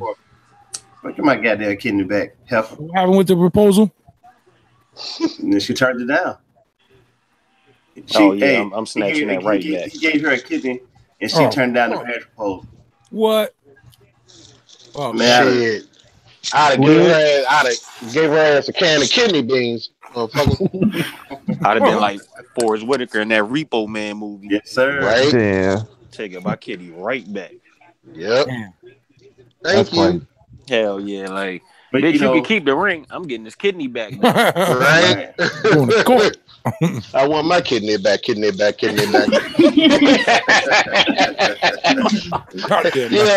to go there. It was perfect, dog. Yeah. She wasn't in it for the money. Damn. Nah, he like that's crazy. Yeah, she was in it for her life. He's like, well, let's get married. She's like, well, you're nice and everything, but I'll replace her coffee with some moonshine. Oh shit, man! Get that chick. Get that chick. Man, hey, Dixie. Hey, give her. Hey, she thinks she drinking coffee, man. Be printer ink. Oh shit. Like, she got some other. That motherfucker got some toner, nigga. Right, remind me not to ever fuck with y'all. With some cream in it. Damn. Motherfucking teeth be magenta than a motherfucker. Fucking around. That new kitten gonna take off running. Right? We're gonna jump out the side. Like, I need my original owner back. Fuck this shit. Hey, gigahertz, you being in your area, your region, is there a lot of big like moonshine rings going around? Is he? You know what? I know.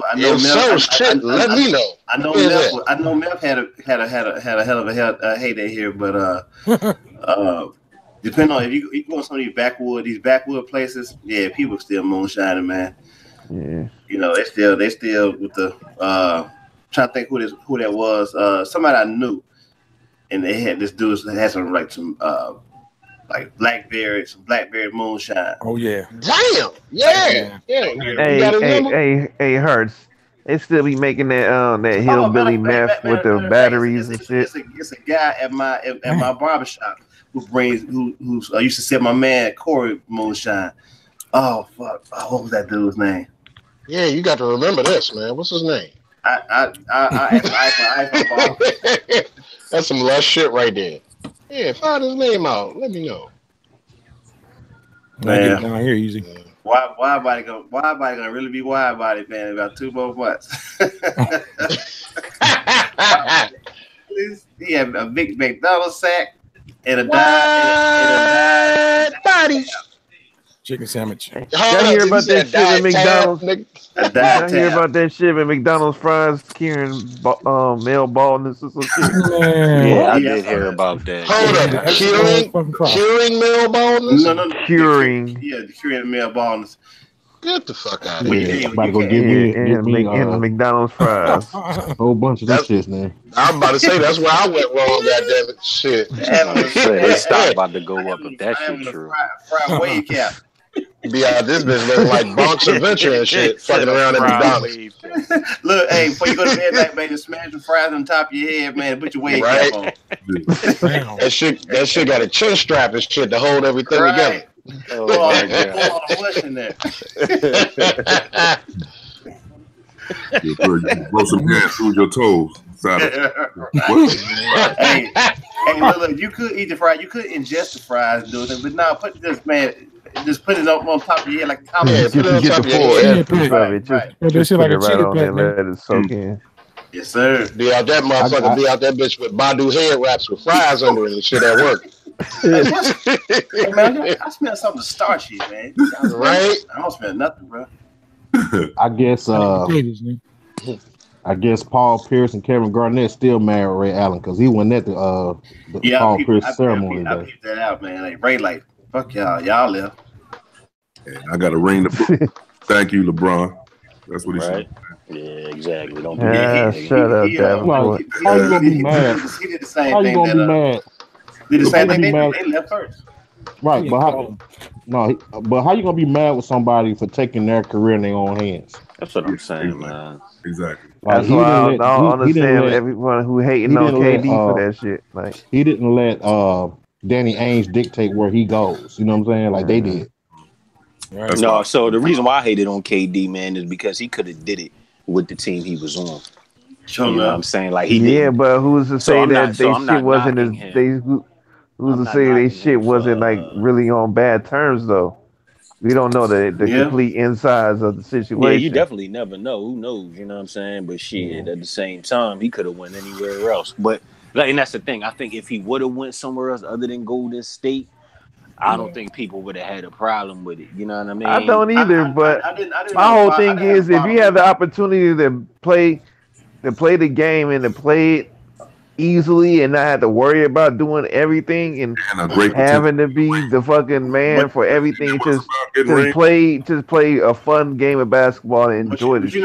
I don't want to do that. The thing about it is though, now we have to understand, as much as we like to acquiesce to the old days, you have to understand this one thing, that the players of today don't have the wherewithal, they don't have the mental fortitude that the guys from the older generations had, to where it's a pride thing. You know what I'm saying? Like, not just to be the man, but to, if you had a rival, you was rival. Like, I mean, you look at Magic and Isaiah. Them dudes were like best of friends. But guess what?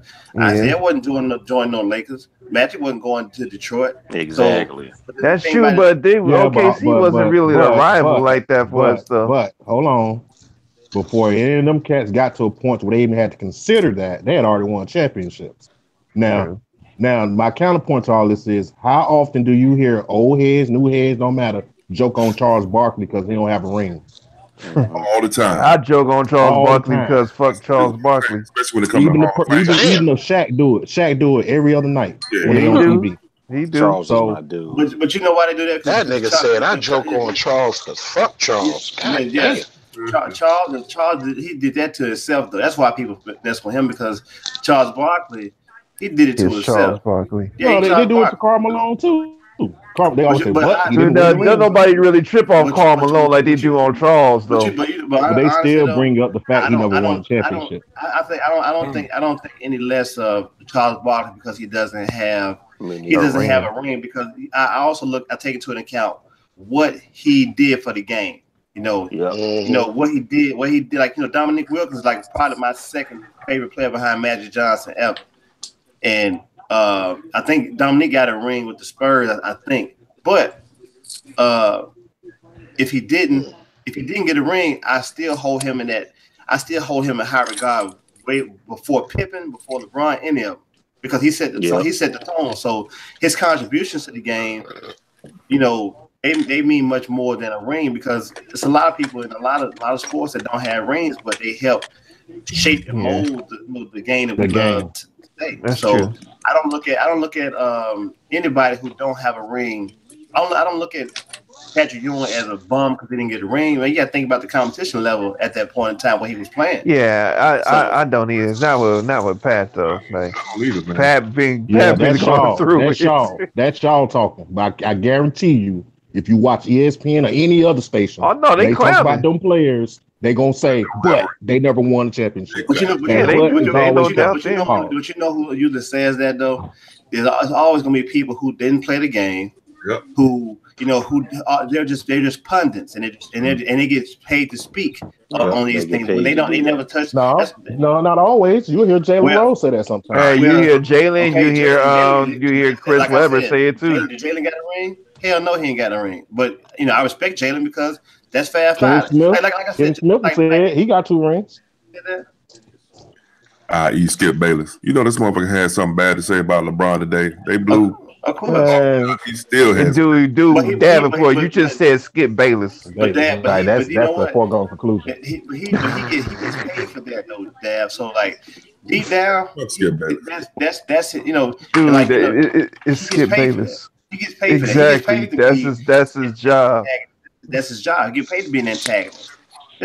No, man, he hates him. But sometimes it goes. Dude, Davenport, it's Skip Bayless. Hold on. I hate when people hide behind the guise of that's my job. Well, assassins have jobs too. You telling me that means that's right? No. But I mean, he made his career on being this person though.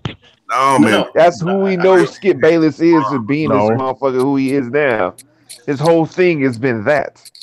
LeBron could have 50 points, 99 assists, 14 rebounds. He's still find a crack in his game. But you know what the problem is with that though? We now live in a society now where we're starting to take our cues from talk shows. Think about this: back in the 80s and the 90s, we didn't have these. Yeah. We didn't have these things, so we didn't have. We just had barbershop talk to go by. So now we're letting other people shape and contort our viewpoints on these players based on what they say. Right, so that's why I said nobody can say anything about Charles Barkley about him not winning the ring, and that by him not being important because he don't have a ring or two. Like that dude helped revolutionize that power forward position, and he was undersized. You can never take that away from this dude ever. I ain't say you can, but that butt gonna always come up. But exactly. But you know what you have to hit him with though? Hit him with facts. Hit him with facts. Exactly. I don't do a whole lot of arguing with people that I know are not real sports fans. I could tell within 10 minutes, man, a real sports fan. And I don't argue with dummies when it comes to sports a whole lot. Sometimes I just shut up, man, and let them talk.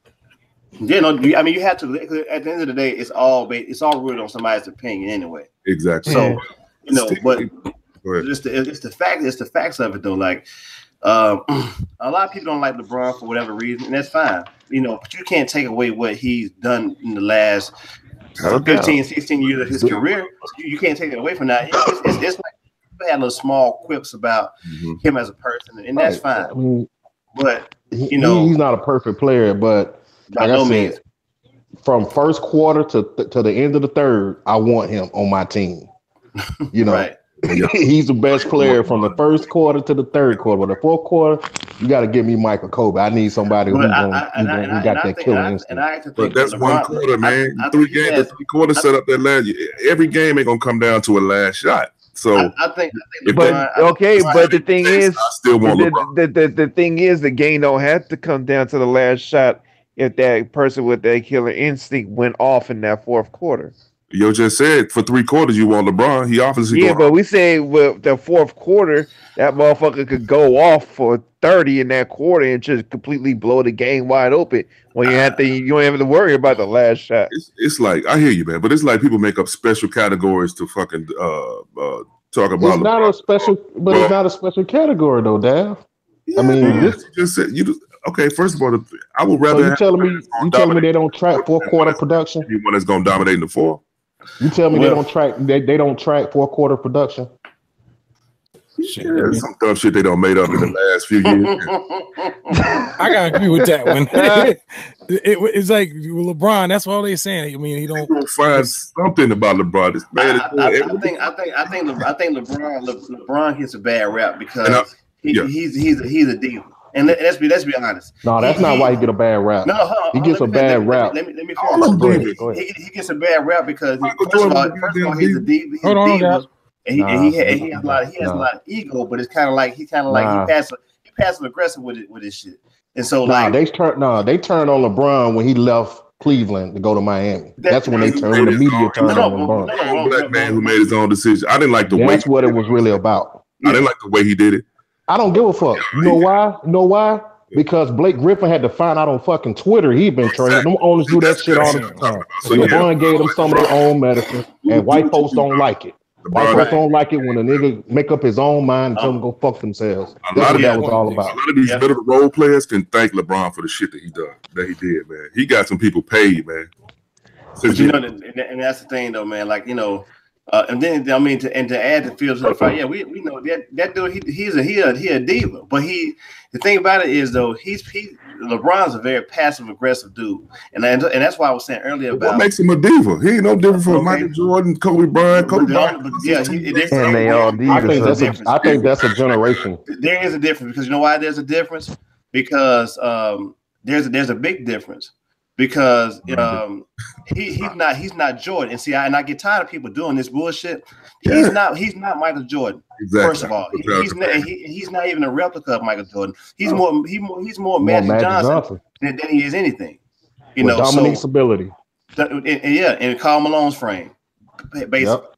So you tell me, who's the best player? Period. This is LeBron. You just named quarters 1 through 3. Quarters 1 through 3. The greatest. Let's go by facts. Go by facts. LeBron been in how many finals? He's been a what? Like 7, right? Okay, we can do that. How many? Let's do it. Like 7. Now it's like going somewhere just to be runner up. Like, see, the thing about it is though, a lot of our fandom is wrapped up in our emotion. Instead of us sticking to the facts, a lot of our bullshit is wrapped up in the emotion. You think he's trying to be a runner-up? I'm not. Of course he would.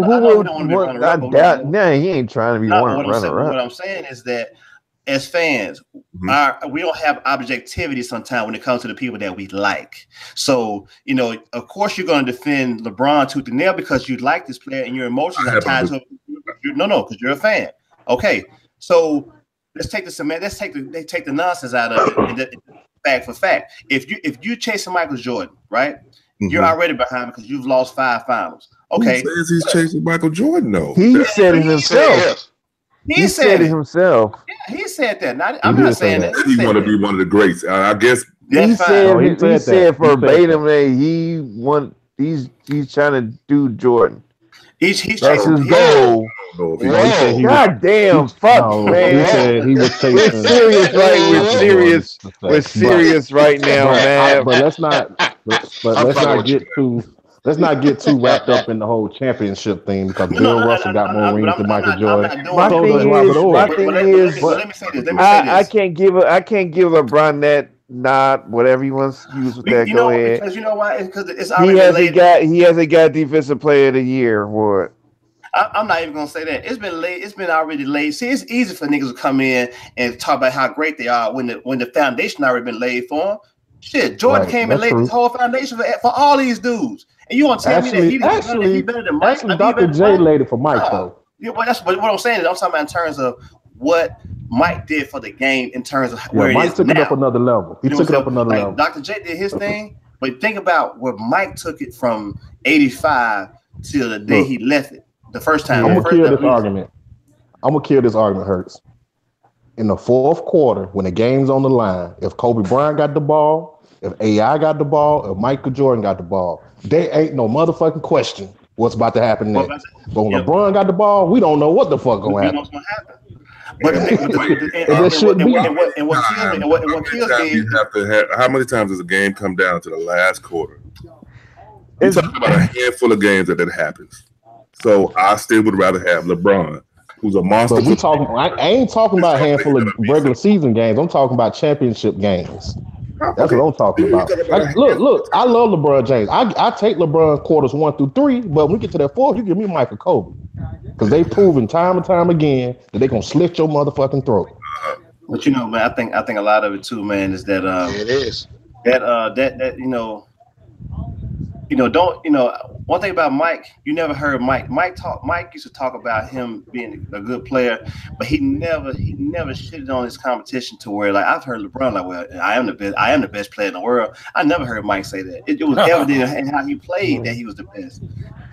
I've heard LeBron say, I'm the best player in the world. So, and I'm gonna tell you what the difference is there. That's what college do for you. College will humble the shit out of you. Them coaches don't give a fuck how good you are. They said Dean Smith was the only person to ever hold Michael Jordan below 20 points because it was about the system. But the thing about LeBron James is as great as a player that he is, he's never going to understand it. I don't know. I don't say never understand, but he don't play to the ability of his greatness because he wants to be this one way. I said, man, if I had LeBron on my team, I was coaching LeBron, he wouldn't even be bringing the ball up. He wouldn't be no facilitator. I put him in that paint. I put him on that block. Let him do work. No. That's not his game. But here's the thing, but he could do. I'm telling you this. That's the frustrating part because we know he can do it, and he's done it sometimes. So you don't think it was, even though he didn't win it, you don't think it was a phenomenal feat that he took the damn Cavs to the finals? Hell yeah, it's a phenomenal feat. That ain't no debate there. Look. Let me tell you when I knew LeBron was great. This is when I said he was a great player. When he left the Cavs, they went from first to worst. Yeah. All right. And then we went back. We went to Miami. We know what happened in Miami. He goes back to the Cavs. Now Miami's last, barely making the damn playoffs. And then the Cavs right back in it. That's when he proved to me that he was a great player. And it ain't about scoring points. It's about doing all the other things. Yeah. But again, when Scotty, LeBron ain't never. Everybody's had one guy. You know, LeBron had Wade and Bosh. I mean, I don't even want to have that argument. Between Wade and Pippen, who's better? It don't matter. It was all of them all-star. No, what matters is the person all-star or not. You want to get funky about it, Wade was better is a better scorer than Pippen, but he's not a better all-around. I don't agree with that. No, I don't agree with that. I think Wade's a better offensive player. This about to go somewhere way out there. No, I'm about to be done with this. We do this all the time when it comes to LeBron. But the thing about it, like I said, you're gonna feel the way you feel about LeBron because you're a fan. Like I said before, when you're a fan of somebody, your emotions are intertwined with that. I am too. We're all fans of the game. But what I'm saying is that no matter where you are on your fandom or how long you've been watching the game, that's irrelevant. You got to be objective, though. Yeah, but you have to be objective sometimes. Let me say this. It's just like this. Watch this. Kane or Rakim? Rakim. You can go either way. Either way, I go Rakim. I love both. No, I'm saying with y'all. Who's? I love Rakim for me. Both of them. Rakim, but Rakim is the god. God is the god. But you love Kane. You say Kane a god. See what I'm saying? So it's all about. It's about what you like. It's all subjective. Hold on. Let me say this. You brought up teammates. I really don't want to go down the teammate rabbit hole because when LeBron was in Cleveland, he had no other All-Stars, and that also proved how great he was when he took a team with no All-Stars to the finals. But when he was in Miami, he played with two other All-Stars. Jordan, Pippen and Jordan, that was it. Them were the only All-Stars on that team. So I don't want to get into the teammate argument. But and then too, I made the point with his teammates, but I don't agree with that. I think team chemistry is more important than absolutely team chemistry. No doubt. Let me tell you another flaw in LeBron's game that nobody ever talks about, and this is why they lost to Dallas that year. I know they were still trying to get their team chemistry, which ultimately was the problem. But LeBron does not have any playground take moves. And what I mean is, when you got him on top of the key, he either got to run by you or overpower you. He can't break nobody down off the dribble. That's a basketball flaw that he does have. I don't think that.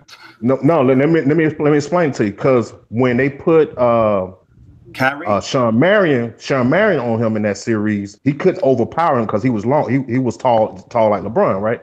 But the Matrix is underrated, man. Hold on, let me finish. But then when they put a smaller guy, when LeBron was playing on the wing, they put a smaller guy on him. He couldn't just drive past him like he normally, like give him that little one fake stutter step and then go. Like I can't ever recall LeBron being at the top of the key and he just breaks somebody down like Kobe or AI to get his shot off. Pause. But man, and then also too, man, LeBron, I don't think he believes that much in his ability because he needs too much shit to be who he is. Like it's not. I don't think he don't believe. He just sometimes don't have the nerve that he needs. And I guess and then too, y'all act like LeBron can't get tired. This man doing everything in the fuck. But guess what, Dad? That's what lost all the championships that he lost. Yeah, all the championships that he lost. I totally know he get tired because that's how we won. Oh, he definitely gets tired. I mean, but hey, but you know what? Every championship. But that's no excuse, though, man. Every championship that y'all lost, whether you was rooting for him was in Miami or Cleveland, every championship that he lost was his fault. You know why it was his fault? Because you can't do everything for everybody on that court. And all these guys. I'm not gonna blame the last one on him that they lost to the Spurs because D Wade just quit on him. To me, but you know what? Everybody quit because I was telling my dad this, man. And my dad's a Miami Heat fan. He live in South Florida. And me and him was talking one day when I was down. I said, man, y'all problem is, I said, you know why LeBron can't get to where he need to get to? I said, one reason. He tried to do too much for everybody. I said, like when they played against the Spurs, the second time around. Mm-hmm. Okay, Danny Green got hot. He was holding Kawhi. He had to go check Danny Green. Mm-hmm. Tony Parker had a good game. He got to check Tony Parker. Kawhi is that LeBron or the coach though? Who's making that decision? That's LeBron. You know the damn well that's LeBron. LeBron got to coach and do everything, bro. He do everything. At that time, that was LeBron because Spoelstra was still new. And that's how he all the championships that they lost because all the championships that he didn't garner is because he overexerted himself on both ends of the court. You can't do that. It's two of them I'm not gonna put on him. First one they lost to, that's fine. But the first one they lost to Golden State, it was him by himself. They had already lost Kevin Love. Kyrie played 3/4 of that whole series. Mm-hmm. So he pushed them to 6 games by his damn self. Yeah, it was 6 games. Yeah, but LeBron he don't trust nobody though. You know what I'm saying? He don't trust nobody either. With that first one, he was tired as fuck. Like he had to do everything on his own. People keep talking about him going play with Pop. You know why LeBron never go play for Pop? Because LeBron is too in control. Because he can't control Pop. So he's not going to play for Pop because he's been in the league so long. He got enough cachet to where he don't feel like he needs to play with no legendary coach to solidify his greatness. Which I agree with that. But he at this point again, why would I go over here, man? I've had all this power and control for all this time. I'm gonna go down here and listen to Popovich tell me what to do and blah blah blah blah blah. Yeah, I got a whole nother theory behind that. Yeah, you're right. You're right. In a nutshell, you're right. This dude, he been running the organization, two organizations for all the years he's been in the league. He's had enough cachet where he ain't had LeBron greatness, and it could be to his detriment that he ain't had adequate coaching. Because if you had a Popovich, if Riley was still coaching, or Phil ain't no good coach. If he had Larry Brown, oh fuck Larry Brown, I don't like his ass, man. Larry Brown's a good coach, man. He was. You know what? Larry Brown's a better coach than Phil Jackson. Man, yeah, I said. Yeah, that's for damn sure.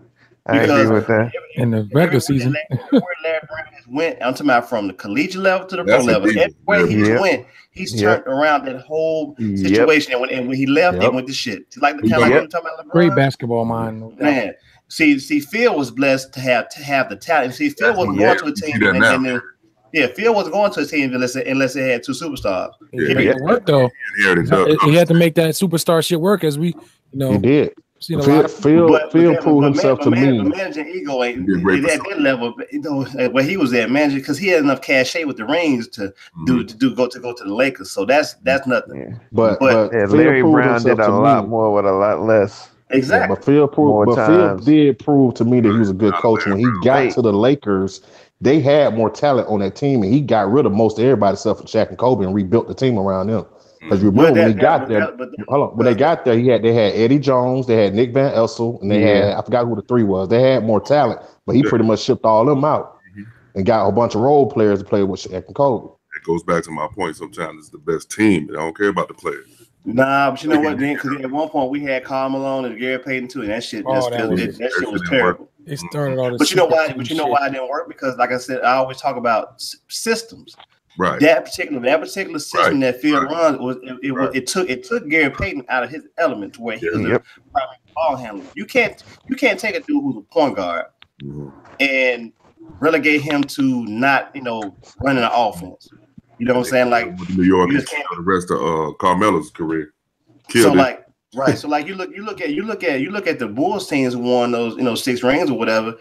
If you think about the second three, you had Ron Hop. Ron Hop wasn't no damn point guard. No, but Pippen was the facilitator. Right. So that system didn't require you to have a point guard per se. It requires you to have a good ball handler. Point forward. You know what I'm saying? So I don't want to take that away from Phil, but I don't think if I had to pick a coach, if I'm trying to Larry Brown. I'm going Larry Brown. Larry Brown has proven himself. So when he went to Kansas, the Kansas program was in ruins. He had Danny Manning. He won national championship. Him and LeBron would not have made it, bro. He went to the Pistons. But you know what? I'm gonna tell you something. If you had coach, I'm gonna put it like this right here. If you had coaches like you had in the 80s, it's still prevalent in the NBA today. Like a Popovich, LeBron would have to check. He'd been would have checked his ego at the door. He would have been traded a lot of different places. He wouldn't have the power. See, like now he's empowered.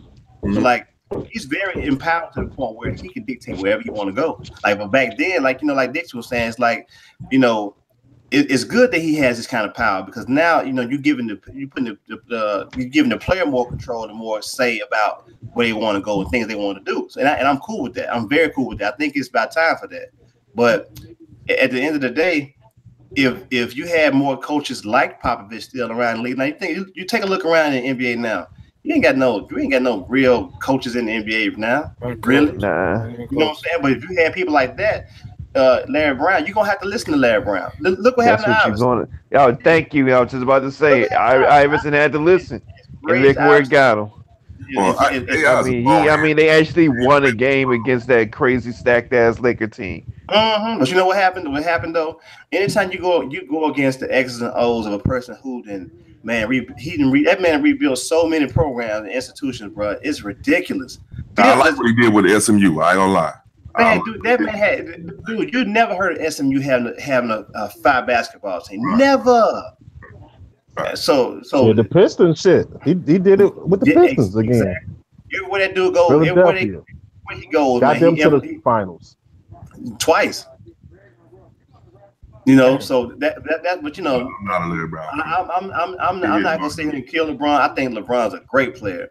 I think a lot of LeBron's bitch assness it reveals itself in certain instances, but I think if he could check his emotions on a lot of stuff, I think, and let his play do the talking, he would have more rings by now. And you know, he do too much sometimes. But you know, I guess that's just the era we live in. Like, you know, I'm not expecting our athletes to be perfect or be, you know, machines or droids. That's just being stupid. Now, I will agree that LeBron is getting a little bit too diva-ish. Yeah, I will say that. There's some shit I don't like that he's been doing lately. I'm not gonna lie. But you know, I think, like I said, today's game was more about him showing the people that they shipped out. Yeah, y'all was the fucking problem, not me.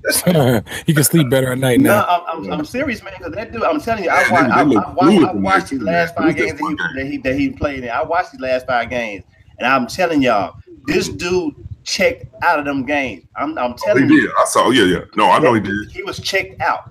He was frustrated. You saw, and what you said. What play was that when he hit a shot at the buzzer? He didn't congratulate Isaiah. Isaiah Thomas pulling on his jersey. He walked right past that nigga. It's a wrap. It's over. Hey, now I want to go ahead and get this along though. What do you guys? You guys think that T.O. should have made first ballot Hall of Fame? No doubt. Yes. Yeah. No doubt. No. Because I mean, even though all the bullshit he done, he made his mark on the field. And that's the same thing Dixie was talking about how, you know, T.O. didn't have a rings, but his stat, man, look at his stats, bro. Like, yeah, you can't deny the stats. I mean, he's a great player. Great player. Damn great player. Ray Lewis murked somebody, man. He still got it. And he still made it, right. The thing about it is, a lot of it is like, you know, as black athletes of yesterday, let's say in the 90s or whatever. It is only the athletes that they do this Carter shit. had to wait 6. Right. Carter didn't get on the first ballot, so Carter should have been first ballot itself. Should have been first ballot. Yeah, but you know, a lot of your past kind of has something to do. You know, people will nitpick. They'll nitpick you. Oh, they nitpick. They nitpick black people, bro. Right. Oh no. That's what I was about to get to. Like, if you're a person with any kind of, if you're a black person with any kind of bravado, any kind of mouth, any kind of attitude, you're always going to be scapegoated. Like, so because Terrell Owens was not a bad player. You know, the same shit they give T.O. flack about, Tom Brady do it every Sunday. Every single day. But he plays with passion. He's hungry. Double standards. That's what I'm saying. Anytime you're a black person and you got a mouth and you're outspoken, think about what they did to Iverson. Bro, Iverson was great. Look what they did to him. Look what they did to Steve Francis. Look what they did to Ocho Cinco. Look what they did to Terrell Owens. And I can keep going. Yeah. But anytime you're a black person and you have this kind of ability and you have this spotlight on you, they want you to be more. They want you to be more of a machine than to be a free thinker or to speak your mind. And a lot of times people, your reputation follows you. You ain't even got to have a bad reputation, but if people got to put the bad mouth on you, and it follows you. And you could be like, I don't think Terrell Owens was a bad player. He just was outspoken. Yeah. And a lot of times outspoken in this society, if you're black and outspoken, it's you're a mad. standard, man. It's to your detriment. Hey, I got a question. Since we're talking about this shit, can you name in any sport where and I'm not racist at all, man, but where a white athlete had to fight for his contract for whatever he wanted? You said fight? I know baseball players had to fight for every when they get games. That's as a collective. I'm talking about any individual player that had to fight for their contract that you know of. No. Because you know what? A lot of white players, especially I say within the NBA, a lot of them know they know their play. They know what their abilities are. They know if you think about anybody white that played in the league in the late 90s, and wasn't no white stars. So whatever they got, they like, well, you know, they agent know what to do. They got what they negotiated, pretty much. So what was his name? He got that big contract that played for the Hawks. Was it Concat? Is that his name? John Concat? So he was worth the $7 million because he had the first big contract back in the day. Wow, no. Was he worth that money? I won't say he's worth it, but you got to think about who he played for at the time. The Hawks. He played for the Hawks, but the owner saw fit to that. That's an owner's decision. It wasn't a league mandated thing they had to give. But there was no question for him to get that money. I'm sure that I don't think Dominique was making $7 million a year. No, but the thing about it is though, it's about what you negotiate.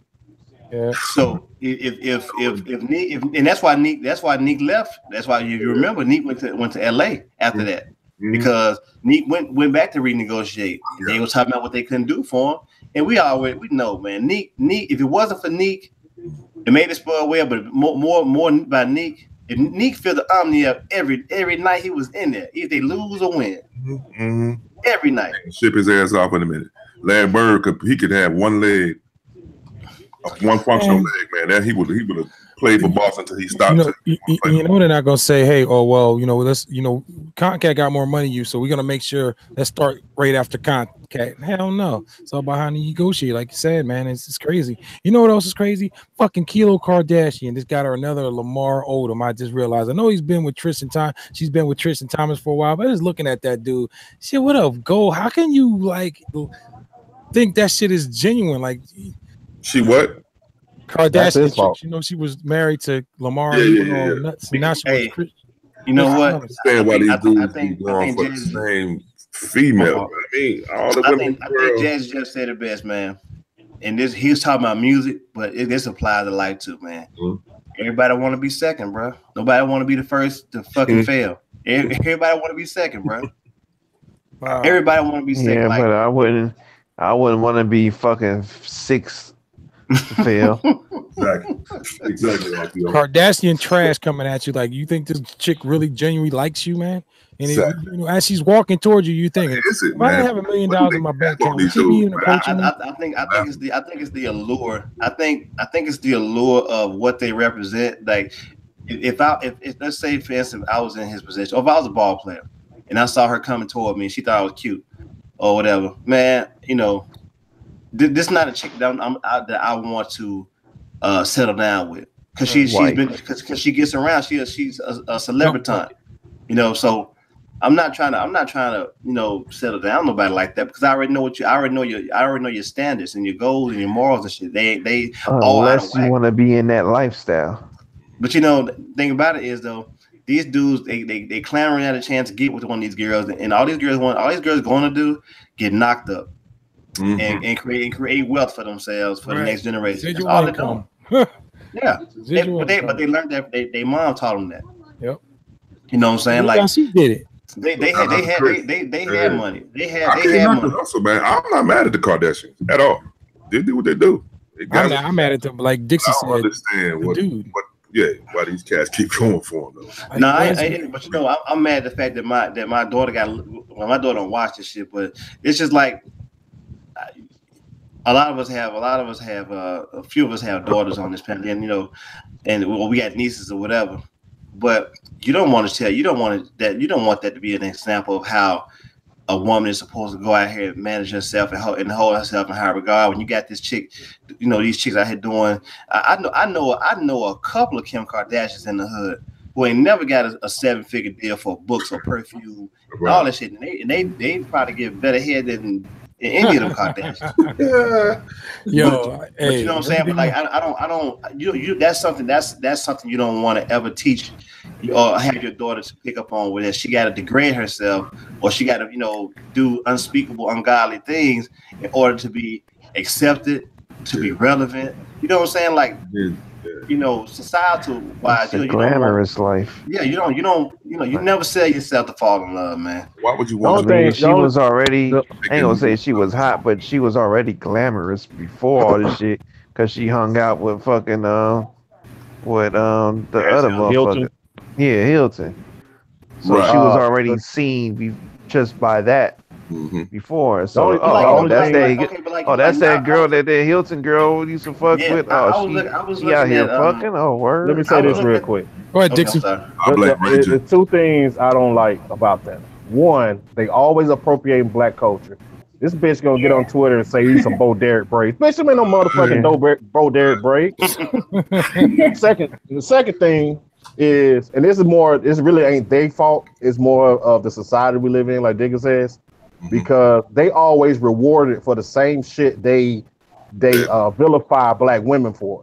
Yeah. happened. It was a crime for a black woman. I mean, there wouldn't be there wouldn't be the fucking Catch Me Outside shit. Exactly. If that wasn't the case. It's just like Blue Eyed Soul, man. You got. Because I'm like Sharkeisha got fucking damned for being Sharkeisha. You know, just come out here doing this shit, and then she fucking get deals.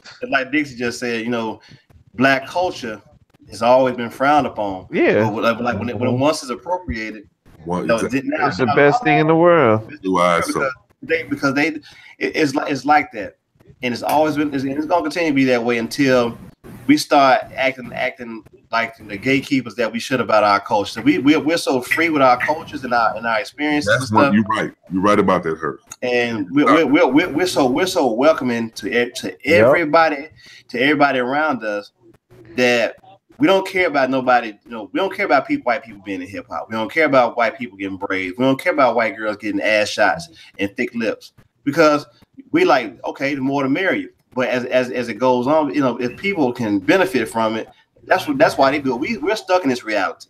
True. But you know, they're doing it as a fashion statement, or they're doing it for other reasons to garner them attention or whatever they're trying to get. But you know, we've been around chicks with the big asses all our lives. So that's nothing new for us. So but the first thing when we see a white girl with a fat butt, what we say? What Paul? Mm-hmm. Oh man, you see that Paul? Oh, man, yeah, man, right. It's just like white people don't believe nothing unless it come out of a white person's mouth. Exactly. Damn, you're right. I got some stories out the mouths of babes. Yep. I want to know. I wish I was a spider on the wall to find out why the Kim Kardashian Chris Humphries marriage lasted only 2 weeks. I'll tell you. Hey, one word. Because their whole marriage was exposure on TV. Get paid. Lockout. That's what happened. That too. Lockout. That's straight up and down. If y'all remember, that was it was. And Chris Humphrey wasn't going to training camp. He was sitting at home chilling, man, eating Ritz and watching Maury. You sure he was doing that? He wasn't eating no fucking Ritz and cottage cheese or some shit. Whatever they be eating. I can believe the Ritz and the kiwi shavings on it. But she found out that she wasn't gonna. This dude must have unbelievable morals, man. Because whatever happened, it happened abruptly. Like he was like, nah, I'm not doing that shit. He messed up a lot of her money up, and or was gonna mess up her money. Mm-hmm. That's why that shit didn't last. Mm-hmm. Moms probably want to fuck. I'm thinking about Tristan Thompson. You cool with your wife just taking new selfies on Instagram? That's cool with you? Man, come on, check the shit. Man, I can't say that loud. It ain't like it ain't been seen before, but I'm just saying that's all right. He wiped her up? Yeah, true that. What? Oh my god! Legally? Yeah. Oh, I don't know if it's legally. Whatever. Man, I would have Kardashians. If I was in that guy's position, she'd be my side chick. They'll be my nut bucket. That's it. Wow. That's a big wow. Wow. I didn't mean to be that explicit. My bad. I'm just saying that'd be my side chick. Nut bucket. We have so much fun, nut bucket. All right, guys. With that being said, we're gonna go ahead and wrap this up. We a little bit of time. I want to thank everybody. Buckets of fun.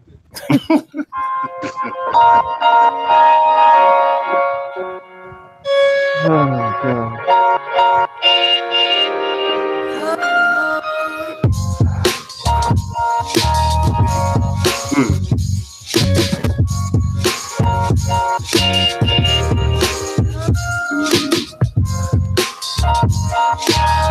I want to thank Anthony Gadget Mims, Mental the God, Black Mav, Davenport, Day Lee, Dixie Freely, RTO Beats, Mr. Wallace, That Blessed Girl, Cortez Smith in the chat. Once again, Talk That Stuff number 82 is in the books. Please join us next week for Talk That Stuff number 83, where our special guest will be you guys yourselves, who are all special here. Please like and subscribe. Hit the notification button. I got until February 20th to grab 880 subscribers so I can be monetized. Once again, fuck you too. Thank everybody for coming out. Remember, support real hip hop. Stop the violence. And please stay away from gold diggers. Take the peace on the count of 3. 1, 2, 3. And never trust a big button to smile. Or a bad food job.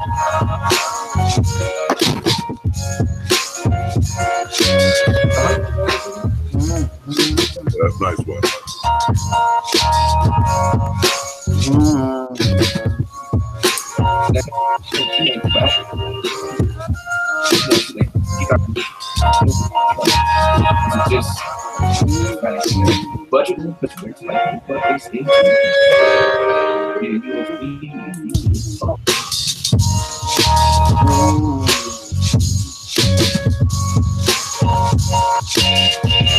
Like, did this dude ever make weak beats?